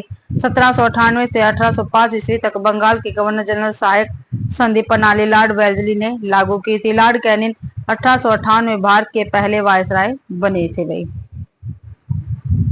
आगे है, झांसी की रानी कविता का प्रकाशन वर्ष क्या है? तो क्या है? 1930 है, 1830 है, 1830 है, 1926 है या 1936 है? तो आंसर ये बिल्कुल सही है, 1930। सुभद्रा कुमारी चौहान कविता झांसी की रानी वर्ष 1930 ईस्वी में मुकुल नामक कविता संग्रह में प्रकाशित हुई थी। मराठा साम्राज्य के अंतिम पेशवा कौन थे? तो कौन थे? बाजीराव पेशवा प्रथम, बालाजी बाजीराव पेशवा उर्फ नाना साहब पेशवा, या बाजीराव द्वितीय या नाना साहब पेशवा द्वितीय? तो बाजीराव द्वितीय थे भाई। आंसर सी बिल्कुल सही है, पेशवा बाजीराव द्वितीय मराठा साम्राज्य के अंतिम पेशवा थे। बाजीराव प्रथम का शासनकाल 12 अप्रैल 1720 ईस्वी से 28 अप्रैल 1740 ईस्वी तक रहा। नाना साहेब पेशवा द्वितीय अंग्रेजों के विरुद्ध 1857 के स्वतंत्रता संग्राम में लड़े कानपुर के विद्रोह के नेतृत्व करता थे ये। आगे है, मेरठ में सिपाहियों ने कब विद्रोह किया? तो कब किया था? 10 मई 1857, 12 मई 1857, 6 जनवरी 1858 या 13 अप्रैल 1856? तो 10 मई 1857 को किया था भाई। आंसर ये बिल्कुल सही है, मेरठ के सिपाहियों ने 10 मई 1857 को विद्रोह किया। मेरठ विद्रोह के नेता मंगल पांडे थे। आगे है, रानी लक्ष्मीबाई का जन्म कब हुआ था? तो कब हुआ था रानी लक्ष्मीबाई का जन्म भाई? 18 नवंबर 1828, 18 जून 1858, 19 नवंबर 1828 या 3 सितंबर 1829? तो भाई 19 नवंबर 1828 को रानी लक्ष्मीबाई का जन्म हुआ था। सी आंसर अपना बिल्कुल सही है। रानी लक्ष्मीबाई का जन्म 19 नवंबर 1828 ईस्वी में वाराणसी में हुआ था। इनका पूरा नाम था भी, क्या था इनका पूरा नाम? मणिकर्णिका। इनकी मृत्यु 18 जून 1858 ईस्वी को ग्वालियर में हुई थी। आगे है, सिंहासन हिल उठे राजवंशों ने भूकुटी तानी थी, बूढ़े भारत में भी आई फिर से नई जवानी थी। काव्य पंक्तियां किसने लिखी है? तो रामधारी सिंह दिनकर ने, माखनलाल चतुर्वेदी ने, मैथिली शरण गुप्त ने या सुभद्रा कुमारी चौहान ने? तो भाई सुभद्रा कुमारी चौहान की ये पंक्तियां है। डी आंसर अपना बिल्कुल सही रहेगा। आगे है, झांसी की रानी कविता के अनुसार लक्ष्मीबाई के माता पिता के पास कितनी संतान थी? 1, 2, 3 या 4? तो भाई एक ही संतान थी। आंसर है बिल्कुल सही है, झांसी की रानी कविता के अनुसार लक्ष्मीबाई अपने माता पिता के अकेली संतान थी। आगे है लेसन, जो देख कर भी नहीं देखते। हेलन केलर की है भाई ये, ठीक है, हेलन केलर की ये रहेगी रचना। देखते हैं, यह रचना निबंध विधा में रचित है। जो देखकर भी नहीं देखते, ये भी निबंध विधा में है। इस निबंध की लेखिका हेलन केलर है। इस पाठ में लेखिका ने मनुष्यों को अपना जीवन बेहतर बनाने की प्रेरणा दी है। इस पाठ में बताया गया है कि लोग अपनी व्यवस्था के काम महत्वपूर्ण चीजों को नजरअंदाज कर देते हैं। लेखिका जन्म से ही अंधी और बहरी थी। एक अज्ञात बीमारी शायद रूबेला या स्कारलेट जवर के कारण बहरी और अंधी हो गई थी। वह कला स्नातक की डिग्री प्राप्त करने वाली प्रथम बहरी अंधी व्यक्ति थी। इस निबंध के माध्यम से लेखिका ने अपनी वेदना प्रकट करते हुए लिखा है कि ईश्वर से प्राप्त दृष्टि को मानव एक साधारण वस्तु समझकर उसका उचित प्रयोग करता ही नहीं है। लेखिका प्रकृति प्रेमी थी। वह चाहती थी कि जिन मनुष्य के पास दृष्टि है वो प्रकृति की सुंदरता का अनुभव करे। अक्सर लोग अपनी आसपास की सुंदरता को अनदेखा कर देते हैं भाई। आगे लेखिका ने बताया कि अगर अपनी दृष्टि का उचित प्रयोग करें तो जीवन में इंद्रधनुषी रंग भरे जा सकते हैं। आगे प्रस्तुत पाठ के माध्यम से यह शिक्षा दी गई है कि जिसकी आंखें हैं अर्थात जो अंधा नहीं है वह सुंदर चीजों को देखकर आनंद का अनुभव करे और अपने जीवन को खुशहाल रखे। मनुष्य संसार की सभी वस्तुओं एवं दृश्यों के प्रति आत्मीय भावना रखे और अपने दृष्टि का भरपूर उपयोग करता रहे। आगे क्वेश्चन आंसर देखते हैं इस लेसन के। जो देखकर भी नहीं देखते पाठ किस विधा में रचित है? रिपोर्टाज है, कविता है, निबंध या कहानी? तो ये निबंध है। सी आंसर बिल्कुल सही है। आंसर सी बिल्कुल सही है। जो देखकर भी नहीं देखते पाठ निबंध विधा में रचित है। इस निबंध की लेखिका हेलन केलर है। इस पाठ में लेखिका ने मनुष्य को अपना जीवन बेहतर बनाने की प्रेरणा दी है। लेखिका जन्म से क्या थी? तो अंधी और बहरी थी, गूंगी थी, वर्णांध थी, या इनमें से कोई नहीं? तो अंधी और बहरी थी वे। ठीक है, ये आंसर सही है। हेलन केलर की आत्मकथा का क्या नाम है? तो क्या नाम है? स्टोरी ऑफ लाइट, अर्ध कथानक, मेरी असफलताएं, मेरा जीवन प्रवाह। तो स्टोरी ऑफ लाइफ, ये आंसर बिल्कुल सही है। हेलन केलर की आत्मकथा स्टोरी ऑफ लाइफ है। हिंदी का प्रथम आत्मकथा पद्य में अर्ध कथानक, जिसके लेखक बनारसी दास जैन है। ठीक है, हिंदी का प्रथम आत्म कथा पद्य है भाई अर्ध कथानक। ठीक है, और इसके लेखक कौन है? बनारसी दास जैन है। मेरी असफलताएं आत्मकथा गुलाब राय द्वारा 1941 ईस्वी में प्रकाशित की गई थी। मेरा जीवन प्रवाह 1948 में वियोगी हरि की आत्मकथा है। आगे देखते हैं, हेलन केलर का जन्म कब हुआ था? तो कब हुआ था इनका जन्म? 1880 में, 1968 में, 1890 में, 1893 में। तो 1880 ईस्वी में हेलन केलर का जन्म हुआ था भाई। और कहाँ हुआ था? अमेरिका में। और 1968 में इनकी मृत्यु हो गई थी। आगे है, मेरा विश्वास है कि जिन लोगों की आंखें होती है वे बहुत कम देखते हैं। उपयुक्त पंक्ति किस पाठ का अंश है? तो जो देखकर भी नहीं देखते, संसार पुस्तक है। नौकर या अक्षरों का महत्व, जो देखकर भी नहीं देखते। ये आंसर अपना बिल्कुल सही है।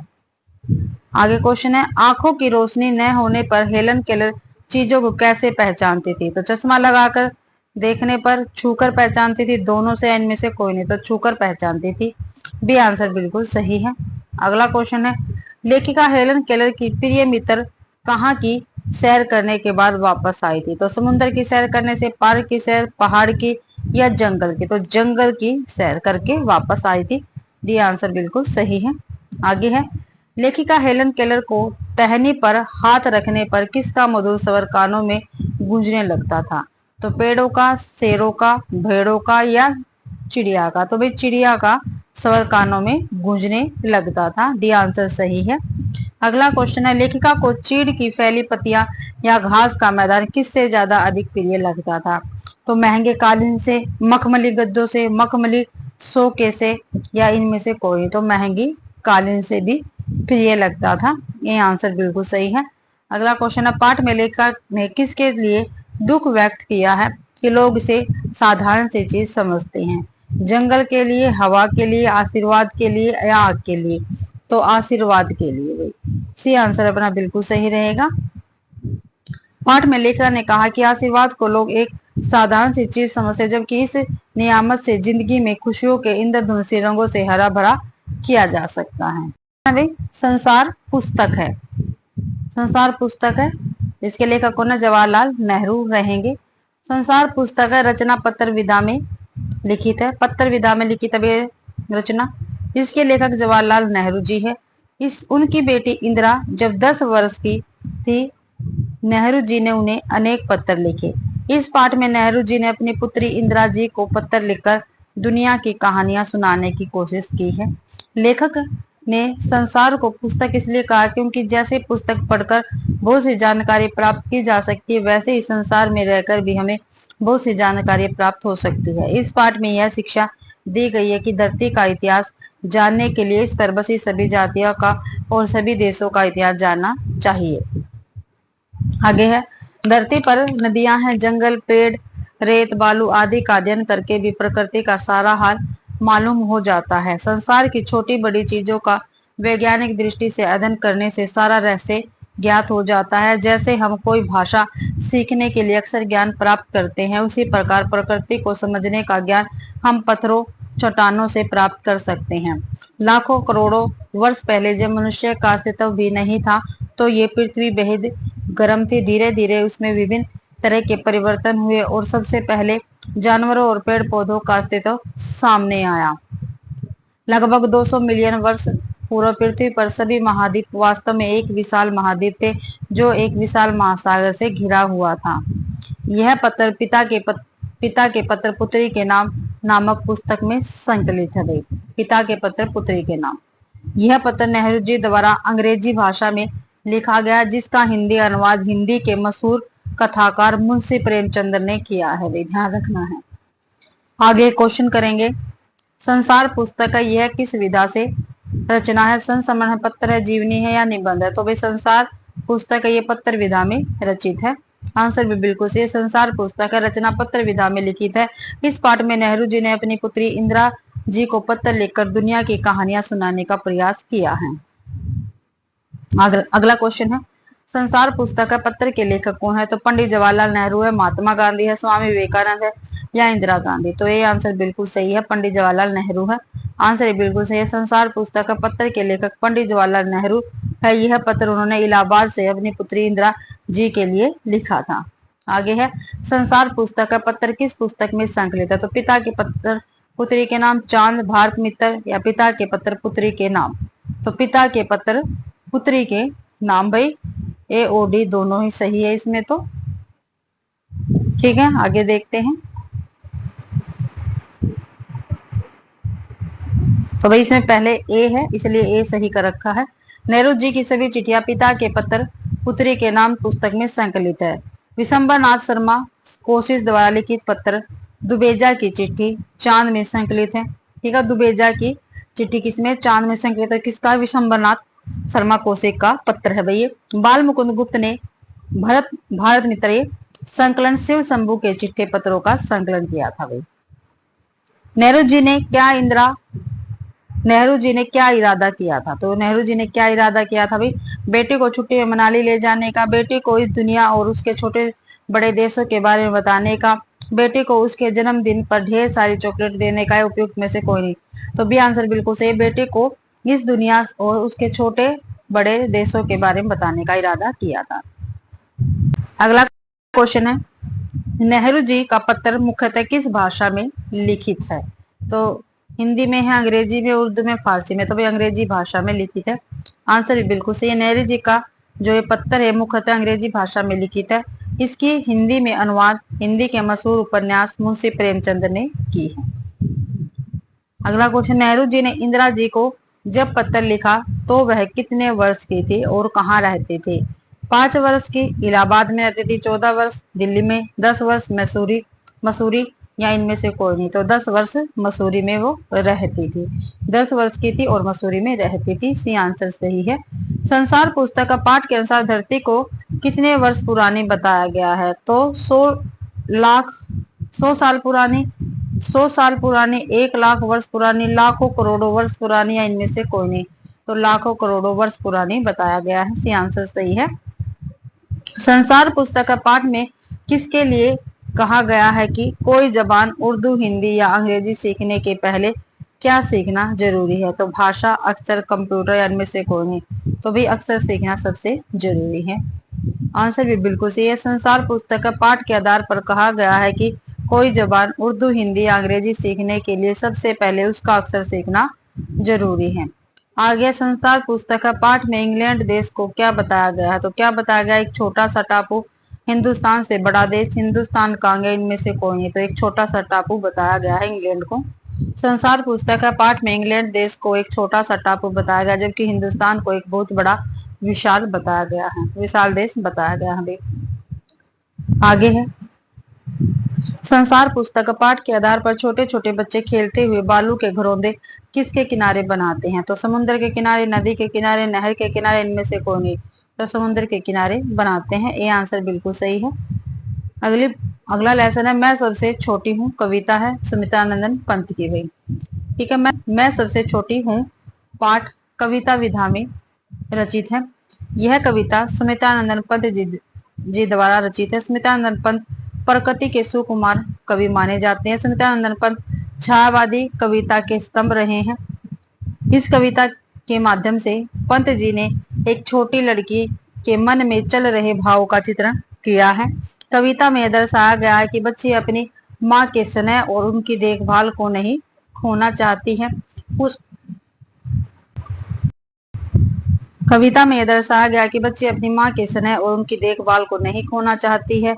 उस लड़की के मन में एक शिशुवत भावना है जो उसे अपनी माँ की गोद में सोने और खेलने की इच्छा दिलाती है। उस लड़की के मन में एक असुरक्षा और डर भी है जो उसे बड़ी होने और अपनी माँ के स्नेह और देखभाल को खोने की चिंता दिलाती है। वह अपने बचपन की यादों को संजोकर रखना चाहती है।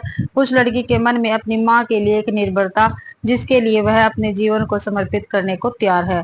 उस लड़की को यह भय है कि यदि वह बड़ी हो गई तो उसे ये प्रेम और स्नेह नहीं मिलेगा। अब इसके क्वेश्चन आंसर देख लेते हैं भाई। पाठ किस कवि द्वारा रचित है? तो सूर्यकांत त्रिपाठी निराला, सुमित्रानंद पंत विद्यापति या मैथिली शरण गुप्त? तो सुमित्रानंद पंत जी इसके कवि रहेंगे।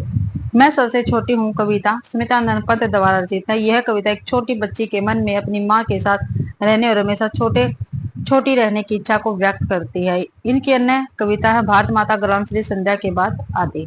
आगे है, मैं सबसे छोटी हूँ कविता में बच्ची निम्नलिखित में से किस चीज को खोने से डर रही है? तो माँ के प्यार से, बचपन से या मित्रों को खिलौने से? तो माँ के प्यार को खोने से डर रही है छोटी बच्ची। यह आंसर बिल्कुल सही है। मैं सबसे छोटी हूँ कविता में बच्ची छोटी होकर कहाँ पर सोने की बात करती है? तो चौकी पर, दीवान पर, माँ की गोद में, इनमें से कोई? तो माँ की गोद में सोने की बात करती है। इसका आंसर बिल्कुल सही है अपना। आगे है भाई क्वेश्चन, मैं सबसे छोटी हूँ कविता में कैसे माँ बच्ची को छलती है? तो छोटा बना करके, अमीर बना करके, बड़ा बना करके, इनमें से प्रेम, इनमें से सभी? तो सबसे, तो सी आंसर सही है, बड़ा बना करके। आंसर से सही है।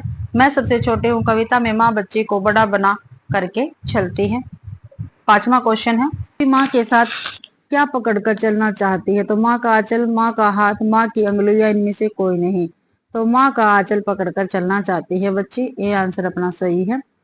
अगला क्वेश्चन है भाई, हाथ पकड़ फिर सदा हमारे साथ नहीं फिरती दिन रात, मैं सबसे छोटी हूँ कविता में यह कौन कह रहा है? बच्ची की माँ, बच्ची का भाई, इनमें से कोई? तो बच्ची कह रही है भाई। अगला क्वेश्चन है, अपने कर से खिला जुला मुख धुल पोछ सज्जित कर गात, उपयुक्त पंक्ति में कर का क्या अर्थ है? हाथ है, पैर है, मुंह है, इनमें से कोई? तो भाई हाथ है। ये आंसर अपना सही है। ऐसी बड़ी न हूं मैं, तेरा स्नेह न खूं मैं, पंक्ति में स्नेह शब्द का पर्यायवाची नहीं है। प्रेम, अनुराग, मोह, घृणा, तो घृणा जो है ये स्नेह का पर्यायवाची शब्द नहीं है। डी आंसर अपना सही रहेगा, और सभी स्नेह के पर्यायवाची है भी। अगला क्वेश्चन है, तेरे अंचल की छाया में छिपी रहूं निस्पर्श निर्भय, पंक्ति में निस्पृह शब्द का क्या अर्थ है? कामना रहित, भय रहित, घर रहित, या इनमें से कोई नहीं? तो कामना रहित भाई, ये आंसर सही रहेगा। अगला क्वेश्चन है, हाथ पकड़कर फिर सदा हमारे साथ नहीं फिरती दिन रात, पंक्ति में दिन रात शब्द में कौन सा समास है? तो कौन सा समास है भाई? अविभाज्य समास है, कर्मधारी समास है, द्वंद्व समास है, इनमें से कोई नहीं? तो द्वंद्व समास है। सी आंसर सही है। आंसर सी बिल्कुल सही।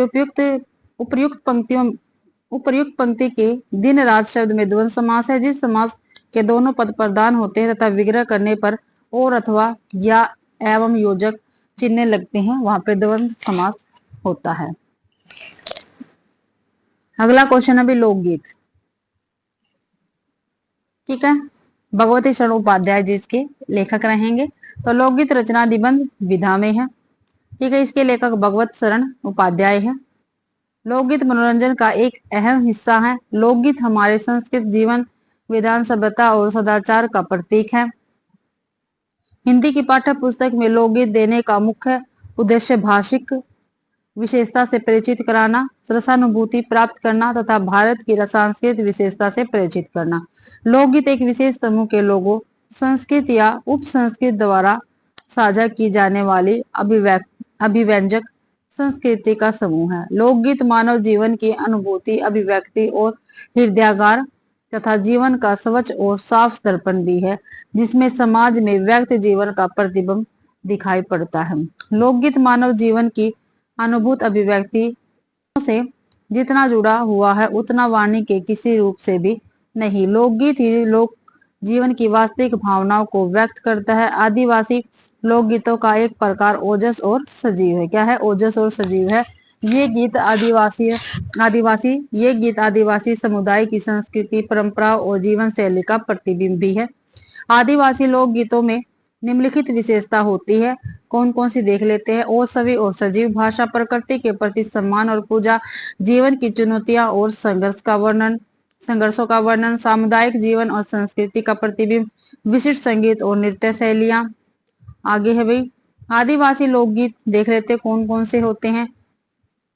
गोंडखांड के गीत मध्य प्रदेश, छत्तीसगढ़, ओडिशा में पाए जाते हैं। ओराव मुंडा के गीत झारखंड, पश्चिम बंगाल और ओडिशा में पाए जाते हैं। भील संथाल के गीत मध्य प्रदेश, गुजरात, राजस्थान में पाए जाते हैं।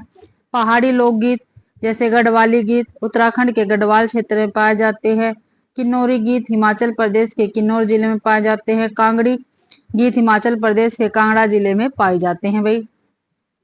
आगे है वास्तविक लोकगीत के गांव और देहातों में और इनका संबंध देश की जनता से है। इन लोकगीतों के उदाहरण में शामिल है चेता, कजरी, बारामासा, सावन आदि। ये गीत मिर्जापुर, बनारस और उत्तर प्रदेश के पूर्वी और बिहार के पश्चिमी जिलों में गाए जाते हैं। बाउल और भतियाली ये गीत बंगाल के लोक गीत है भाई, ठीक है, ये ध्यान रखना। बाउल और भतियाली। महिया ये पंजाब का लोकगीत है। हीर रांझा, सोहिनी, महिवाल ये भी पंजाबी गीत में गाए जाते हैं। डोला मारू ये गीत राजस्थानी में गाए जाते हैं भाई। इन लोकगीतों का महत्व निम्नलिखित है। ये गीत देश की संस्कृति और परंपरा को बनाए रखने में मदद करते हैं। ये गीत लोगों के दिलों को छू लेते हैं। आगे है भाई ये गीत रोजमर्रा के जीवन को दर्शाते हैं। ये गीत सामुदायिक जीवन और संस्कृति का प्रतिबिंब होते हैं।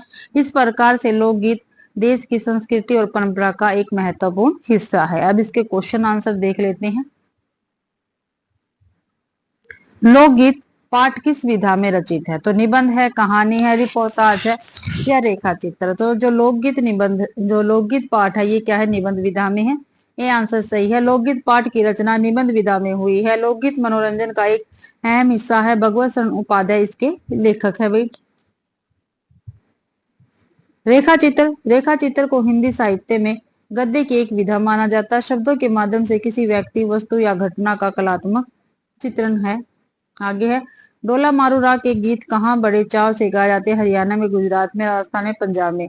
तो भाई राजस्थान में बड़े चाव से गाए जाते हैं, ठीक है, ध्यान रखना। डोला मारू के गीत राजस्थान में गाए जाते हैं। गुजरात, राजस्थान में भील संथाल के गीत गाए जाते हैं। पंजाब का लोकगीत मैया है। अगला क्वेश्चन है गरबा किस प्रदेश का गायन है? गुजरात का है, पंजाब का, उत्तर प्रदेश, महाराष्ट्र। तो भाई गुजरात का है गरबा। आंसर है बिल्कुल सही, गरबा गुजरात का गायन है। इसे विशेष विधि से घेरे में घूम घूम कर औरतें गाती हैं। मैया, हीर रांझा, सोहनी, माहीवाल संबंधी गीत पंजाब में है भाई। चेता, कजरी, बारामासा, सावन आदि मिर्जापुर, बनारस और उत्तर प्रदेश के पूर्वी और बिहार के पश्चिमी जिलों में गाए जाते हैं। आगे किस कवि के ग्रंथों में लोकगीतों का रूप देखने को मिलता है? तो जयदेव, कालिदास, कबीरदास या रहीम। तो भाई कालिदास के ग्रंथों में लोकगीतों का रूप हमें देखने को मिलता है। बी आंसर अपना बिल्कुल सही रहेगा।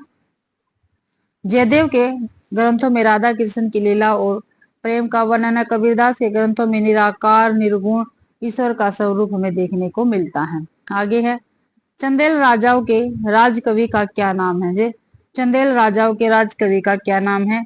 रागनिक, जगनिक, जायसी या रहीम। तो भाई जगनिक है, भी आंसर ठीक है। जगनिक चंदेल राजाओं के राजकवि थे। इन्होंने आला उदल की वीरता का अपनी रचना आला खंड में वर्णन किया है। आगे बाउल और भतियाली कहाँ के लोकगीत है? जो बाउल और भतियाली है कहाँ के लोकगीत है? असम के है, बंगाल के है, बिहार के है या राजस्थान के है? तो भाई ये बाउल और भतियाली बंगाल का लोकगीत है। कहाँ का? बंगाल का। असम का लोकगीत बिहू है। बिहार का लोकगीत विदेशिया है। ध्यान रखना बाउल और भतिया पहले ही पूछे गए हैं। लोकगीत किसके कारण आकर्षक होता है? तो बोल, विराम, रचना या राग। तो राग के कारण आकर्षक होता है। डी आंसर सही है। गुजरात का दलीय गायन कहा जाता है? कौन सा कहा जाता है? गरबा, चेती, बिहू या इनमें से कोई नहीं। तो जो गरबा है ये गुजरात का दलीय गायन कहा जाता है भाई, ठीक है, ध्यान रखना। गरबा गायन में औरतें विशेष प्रकार का घेरा बनाकर घूम घूम कर गाती है। आगे है पूर्व की बोलियों में अधिकतर किस लेखक के गीत पाए जाते हैं? तो किस लेखक के गीत गाए जाते हैं पूर्व की बोलियों में? तुलसीदास, विद्यापति, सूरदास, इनमें से कोई नहीं। तो विद्यापति के गीत गाए जाते हैं। आंसर भी बिल्कुल सही है। पूर्व की बोलियों में अधिकतर मैथिल मैथिली कोकिल विद्यापति के गीत गाए जाते हैं। ठीक है, बी आंसर बिल्कुल सही रहेगा। अगला क्वेश्चन है, भोजपुर में करीब 30-40 वर्षों से किस लोकगीत का प्रचार हुआ है? तो किसका हुआ? बाउल का, चेती का, विदेशिया का या भतियाले का? किसका भाई? बाउल, चेती, विदेशिया या भतियाले? तो भाई विदेशिया का हुआ है। सी आंसर बिल्कुल सही है। भोजपुरी में करीब 30-40 वर्षों से विदेशिया लोकगीत का प्रचार प्रसार हुआ है। आगे है नौकर। ठीक है, नौकर इसके है अनुबंधोपाध्याय। ठीक है, इसके लेखक रहेंगे। नौकर पाठ की रचना निबंध विधा में है। इस निबंध की लेखिका अनुबंधोपाध्याय है। प्रस्तुत पाठ में लेखिका ने महात्मा गांधी के सिद्धांतों का वर्णन किया है। प्रस्तुत पाठ में लेखिका बताती है कि आमतौर पर नौकर चाकरों द्वारा किए जाने वाले कार्य गांधी जी स्वयं ही कर लिया करते थे। गांधी जी किसी भी कार्य को करने में झिझकते नहीं थे, बल्कि दूसरों को भी अपने हाथ से कार्य करने के लिए प्रेरित करते थे। दक्षिण अफ्रीका में बोअर युद्ध के दौरान गांधी जी ने महत्वपूर्ण भूमिका निभाई। बोअर युद्ध 2 बार हुआ था। पहला बोअर युद्ध 1880 से 1881 ईस्वी में और दूसरा 1899 से 1902 ईस्वी में हुआ था। यह युद्ध ब्रिटिश साम्राज्य और दक्षिण अफ्रीका बोअर गणराज्य यानी ट्रांसवाल और ऑरेंज फ्री स्टेट के बीच में हुआ था। इस युद्ध के दौरान गांधी जी ने एक एम्बुलेंस सेवा की स्थापना की, जिसमें भारतीय स्वयं सेवकों ने घायल सैनिकों की देखभाल की थी। गांधी जी ने बोअर युद्ध के दौरान भारतीयों के अधिकारों की लड़ाई लड़ी और उन्हें दक्षिण अफ्रीका से समान अधिकार प्राप्त करने में मदद की। बोअर शब्द का अर्थ है किसान या खेती करने वाला। आगे देखते हैं। इस शब्द का प्रयोग उन डच और पोलैंडी लोगों के लिए प्रयोग किया जाता था जो 17वीं शताब्दी में दक्षिण अफ्रीका में आकर बस गए थे और खेती करने लगे थे। नौ आखली पद यात्रा महात्मा गांधी द्वारा 1946 ईस्वी में बंगाल के नौ आखली जिले में की गई थी। इसका उद्देश्य हिंदू मुस्लिम एकता और शांति को बढ़ावा देना था। उस समय बंगाल में हिंसा और दंगों के कारण हिंदू मुसलमान एकता और शांति भंग हो गई थी। महात्मा गांधी को दक्षिण अफ्रीका में 4 बार जेल में डाला गया। पहली बार 1909 ईस्वी में उन्हें ट्रांसवाल में पंजीकरण न करने के लिए 2 महीने की साधारण कैद की सजा मिली थी। 1913 ईस्वी में आखिरी बार दक्षिण अफ्रीका में उन्हें 6 महीने की सजा हुई, लेकिन जल्द ही रिहा कर दिया गया। तदुपरांत वे 1914 ईस्वी में दक्षिण अफ्रीका को छोड़कर भारत आ गए थे। गांधी जी का कहना था कि नौकर को हमें वेतन भोगी मजदूर नहीं, अपने भाई के समान मानना चाहिए। भाई आगे है क्वेश्चन आंसर देखते हैं भाई इस लेसन के। नौकर पाठ के लेखक कौन है? तो शरद चंद्र उपाध्याय, मन्नू बंदोपाध्याय है, अन्नू बंदोपाध्याय या मोहन राकेश है? तो अन्नू बंदोपाध्याय रहेंगी इस पाठ की लेखिका। भाई आगे, गांधी जी कांग्रेस अधिवेशन में कहां से लौटने के बाद गए थे? तो भारत, दक्षिण अफ्रीका, लंदन या इंग्लैंड? तो दक्षिणी अफ्रीका से लौटने के बाद गए थे वे। आंसर भी बिल्कुल सही है। गांधी जी दक्षिण अफ्रीका से वापस लौटने के बाद कांग्रेस अधिवेशन में शामिल हुए। ये गांधी जी बेलगांव अधिवेशन में कांग्रेस के अध्यक्ष बने थे भाई, कर्नाटक में। आगे है, दक्षिण अफ्रीका में गांधी जी के साथ कौन ठहरे थे? तो कौन ठहरे थे? नेहरू जी, टोल्स्टाय, रविंद्रनाथ टैगोर या गोपाल कृष्ण गोखले? तो गोपाल कृष्ण गोखले जी ठहरे थे भाई। आंसर, नौ आखली पद यात्रा के समय गांधी जी की उम्र कितनी थी? 70 वर्ष थी, 78 थी, 75 थी या 80 थी? तो 78 वर्ष थी। बी आंसर सही है। नौ आखली पद यात्रा के समय गांधी जी की उम्र 78 वर्ष थी। नौ आखिरी दंगे ब्रिटिश बंगाल यानी वर्तमान बांग्लादेश के पूर्वी भाग चटगांव डिवीजन के नौ आखली जिले में अक्टूबर नवंबर 1746 ईस्वी में ब्रिटिश शासन से भारत की आजादी से 1 साल पहले हिंदुओं के अर्ध संगठित नरसंहार, बलात्कार और अपहरण की एक श्रृंखला थी भी। गांधी जी का आश्रम कहाँ था? गांधीनगर, पोरबंदर, साबरमती या आनंद? तो भाई साबरमती में था। आंसर सही है। गांधी जी का आश्रम साबरमती में था। साबरमती आश्रम भारत के गुजरात राज्य के अहमदाबाद जिले में साबरमती नदी के किनारे स्थित है। आगे है, कॉलेज के छात्रों को किस भाषा पर गर्व था? तो हिंदी भाषा पर, गुजराती पर, अंग्रेजी पर या पंजाबी पर? तो अंग्रेजी भाषा पर गर्व था। बोअर युद्ध के दौरान घायलों को स्ट्रेचर से गांधी जी एक दिन में कितनी मील तक पैदल ढोया था? तो 5 मील, 10 मील, 25 मील या इनमें से कोई? तो 25 मील तक अकेले ढोया था भाई। महात्मा गांधी को अफ्रीका में कितनी बार जेल में डाला गया? 6 बार, 4 बार, 1 बार या 3 बार? तो भाई 4 बार, बी आंसर सही है। महात्मा गांधी को दक्षिण अफ्रीका में 4 बार जेल में डाला गया। पहली बार 1908 ईस्वी में उन्हें ट्रांसवाल में पंजीकरण न करने के लिए 2 महीने की साधारण जेल हुई। आखिरी बार 1913 में 6 महीने की सजा हुई, लेकिन जल्द ही रिहा कर दिए गए थे। महात्मा गांधी अफ्रीका में से भारत कब वापस लौटे? 9 जनवरी 1915, 10 जनवरी 1914, 10 जनवरी 1915, 9 जनवरी 1914? तो 9 जनवरी 1915 को भाई महात्मा गांधी दक्षिण अफ्रीका से भारत लौटे थे। आंसर सही है। महात्मा गांधी दक्षिण अफ्रीका से 9 जनवरी 1915 ईस्वी को भारत लौटे थे। गांधी जी गोपाल कृष्ण गोखले के अनुरोध पर हमेशा के लिए दक्षिण अफ्रीका को छोड़कर भारत लौट गए थे, इसलिए 9 जनवरी को प्रवासी भारतीय दिवस के रूप में भी मनाया जाता है। अगला क्वेश्चन है, गांधी जी आश्रम में प्रतिदिन सुबह सुबह अपने हाथों से क्या करते थे? चक्की से आटा पीसते थे, आश्रम से बाहर घूमने जाते थे, सुबह सुबह लोगों से मिलते थे, इनमें से कोई नहीं? तो चक्की से आटा पीसते थे, ये आंसर अपना बिल्कुल सही रहेगा। अगला लेसन है भाई वन के मार्ग में, ठीक है, कविता है, तुलसीदास जिसके रचयिता है। वन के मार्ग में रचना की विधा है कविता, इसके रचयिता तुलसीदास जी हैं। यह एक भावपूर्ण कविता है जो तुलसीदास द्वारा रचित है। इसमें भगवान राम और सीता जी के प्रेम और वार्तालाप का वर्णन किया गया है। कविता के प्रथम पद में सीता राम के साथ वन में जाने के लिए तैयार हो रही है। वह अपने पैरों से जल डालती और अपनी मधुर वाणी में भगवान राम को बुलाती है। आगे है, तीसरे पद में सीता राम से पूछती है कि वे कब तक वन में रहेंगे और कब वे अपने घर लौटेंगे। राम की आंखें सीता की ओर होती है। चौथे पद में राम सीता को बताते हैं कि लक्ष्मण जी जल लेने गए हैं और वे उनकी प्रतीक्षा कर रहे हैं। सीता जयपुर से आगे चलने पर रुक जाती है। वे विश्राम करने की इच्छा करती है। वे श्री राम से कहती है कि लक्ष्मण पानी लेने गए हैं, इसलिए घड़ी भर किसी पेड़ की छाया में खड़े होकर उनकी प्रतीक्षा कर लेनी चाहिए। उतनी देर में आपका पसीना पोंछकर हवा कर दूंगी तथा गर्म रेत पर चलने से आपके पांव जल गए हैं तो उन्हें मैं धो दूंगी।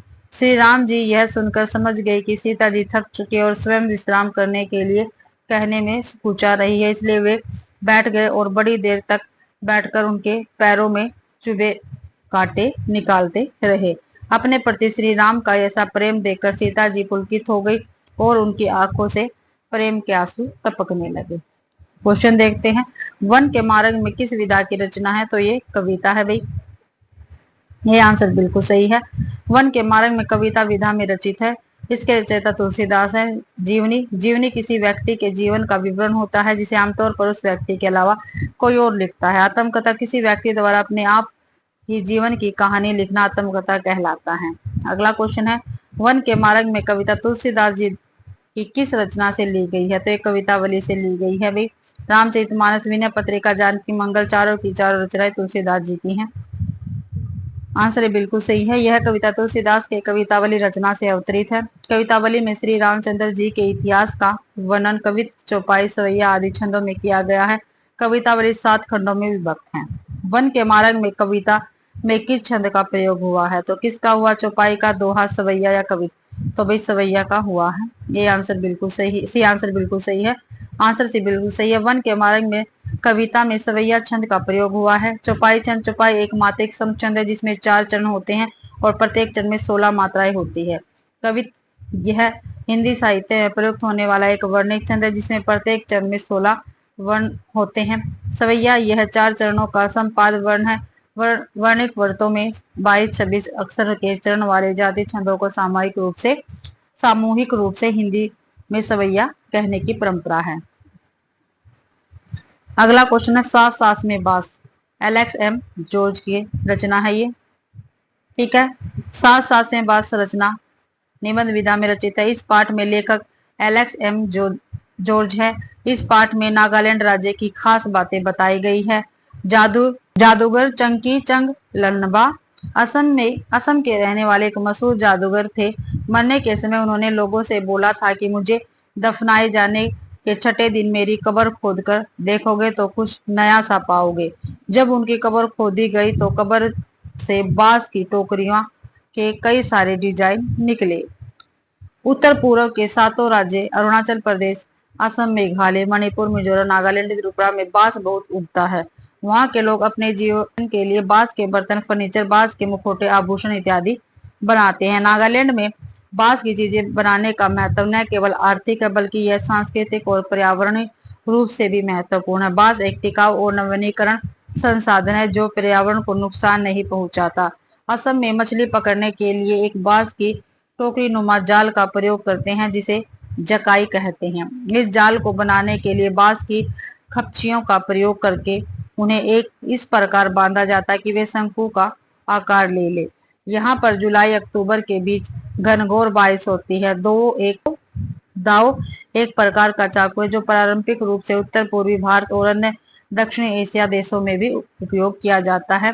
टूल एक रोचक प्रक्रिया है जिसमें बांस की कपचियों का उपयोग किया जाता है। टूल बनाने के लिए बांस की कपचियों को एक विशेष तकनीक से बुना जाता है जिससे एक मजबूत और आकर्षक हस्तशिल्प बनता है। टूल एक प्रकार का वस्त्र है। यह एक प्रकार का पारंपरिक वस्त्र है। यह एक प्रकार का पारंपरिक वस्त्र है जो उत्तर पूर्वी भारत और अन्य दक्षिण एशिया देशों में प्रचलित है। इस पाठ के माध्यम से लेखक ने उत्तर पूर्वी राज्यों में बांस के महत्व की जानकारी दी है। यह निबंध अलेक्स एम जॉर्ज द्वारा लिखित है। इसका अनुवाद शशि सबलोका ने किया है। अब इसके अभ्यास के क्वेश्चन देखते हैं। सात सासें बांस पाठ किस विधा में है? तो ये निबंध विधा में है भाई। ये आंसर बिल्कुल सही है। आंसर ये बिल्कुल सही है। सात सासें बांस पाठ की विधा निबंध है। पत्र एक लिखित संदेश होता है जो किसी व्यक्ति या संगठन से दूसरे व्यक्ति या संगठन को भेजा जाता है। सास में बांस पाठ के लेखक कौन है? Shiv Prasad, Sitare Hind, Shashi Sablok, Alex M George या भारतेंदु? तो एलेक्स एम जॉर्ज सास में बांस पाठ की लेखिका है भाई और इसका अनुवाद शशि सबलोक ने किया है। आगे देखते हैं। बांस को इकट्ठा करने का सही वक्त क्या है? तो जुलाई अगस्त, जुलाई से अक्टूबर, नवंबर, जनवरी या फरवरी से अप्रैल? तो जुलाई से अक्टूबर है बांस को इकट्ठा करने का समय। ठीक है, यहाँ जुलाई से अक्टूबर के बीच घनघोर वर्षा होती है। असम के लोग मछली किससे पकड़ते हैं? तो जाल से, केकड़े से, मेंढक से या बांस से? तो जाल से पकड़ते हैं असम के लोग मछली। ठीक है, असम में मछली पकड़ने के लिए बांस की एक टोकरी नुमा जाल का प्रयोग किया जाता है जिसे जकाई कहते हैं। भारत के किस हिस्से में सबसे अधिक बांस होता है? तो उत्तर भारत में, पश्चिम भारत में, उत्तर पूर्वी भारत में, दक्षिणी पश्चिम भारत में? तो उत्तर पूर्वी भारत में होता है। भारत के उत्तर पूर्व के सातों राज्यों अरुणाचल प्रदेश, असम, मेघालय, मणिपुर, मिजोरम, नागालैंड, त्रिपुरा में बांस बहुत उगता है। किस प्रदेश में बांस से अनेक प्रकार की चीजें बनती हैं? तो असम में, नागालैंड में, मणिपुर में, उत्तर प्रदेश, उत्तराखंड में? तो नागालैंड में बनती है भाई बांस से काफी सारी चीजें। आंसर भी सही है। नागालैंड में बांस से अनेक प्रकार की चीजें बनती है। नागालैंड के लोग बांस के बर्तन, फर्नीचर, बांस के मुखौटे तथा बांस के आभूषण आदि बनाते हैं। दाव क्या होता है? टोकरी एक प्रकार का चाकू, जाल या आभूषण? तो एक प्रकार का चाकू होता है। आंसर भी बिल्कुल सही। दाव एक प्रकार का चाकू जो पारंपरिक रूप से उत्तर पूर्वी भारत और अन्य दक्षिण एशिया देशों में उपयोग किया जाता है। आगे है क्वेश्चन, मुझे दफनाए जाने के छठे दिन मेरी कब्र खोद कर देखोगे तो कुछ नया सा पाओगे। मरते वक्त यह वाक्य किसने कहा? तो चंकी चंगन नबा ने कहा था ये। आगे है, आमतौर पर खपचियों की चौड़ाई कितने इंच से ज्यादा नहीं होती? 5 इंच से, 3 इंच से, 1 इंच से या 2 इंच से? तो भाई 1 इंच से ज्यादा नहीं होती खपचियों की चौड़ाई। अगला क्वेश्चन है, बांस की खपचियों की रंगाई के लिए ज्यादातर किसकी पत्तियों का प्रयोग किया जाता है? बांस की खपचियों की रंगाई के लिए ज्यादातर किसकी पंक्तियों का प्रयोग किया जाता है? तो गुड़हल तथा इमली की पत्तियां, आम तथा अनार की पत्तियां, गुड़हल तथा गेंदा या इनमें से कोई नहीं? तो गुड़हल तथा इमली की पत्तियों का प्रयोग किया जाता है। ये आंसर अपना बिल्कुल सही रहेगा। तो भाई इसी के साथ आज की अपनी क्लास कंप्लीट होती है। आज की क्लास में हमने जो सिक्स क्लास की एनसीईआरटी की बसंत ये कंप्लीट कर ली है भाई। ठीक है, तो आशा करती हूँ भाई आप सभी को क्लास पसंद आई होगी। अगर क्लास पसंद आती है तो प्लीज क्लास को ज्यादा से ज्यादा शेयर करें, लाइक करें और कमेंट करना बिल्कुल भी ना भूले भाई। ठीक है, और चैनल को भी सब्सक्राइब जरूर से जरूर करें। पीडीएफ टेलीग्राम चैनल पर मिल जाती है तो उसको भी ज्वाइन जरूर से जरूर करें। आप सभी का क्लास देखने के लिए बहुत बहुत धन्यवाद।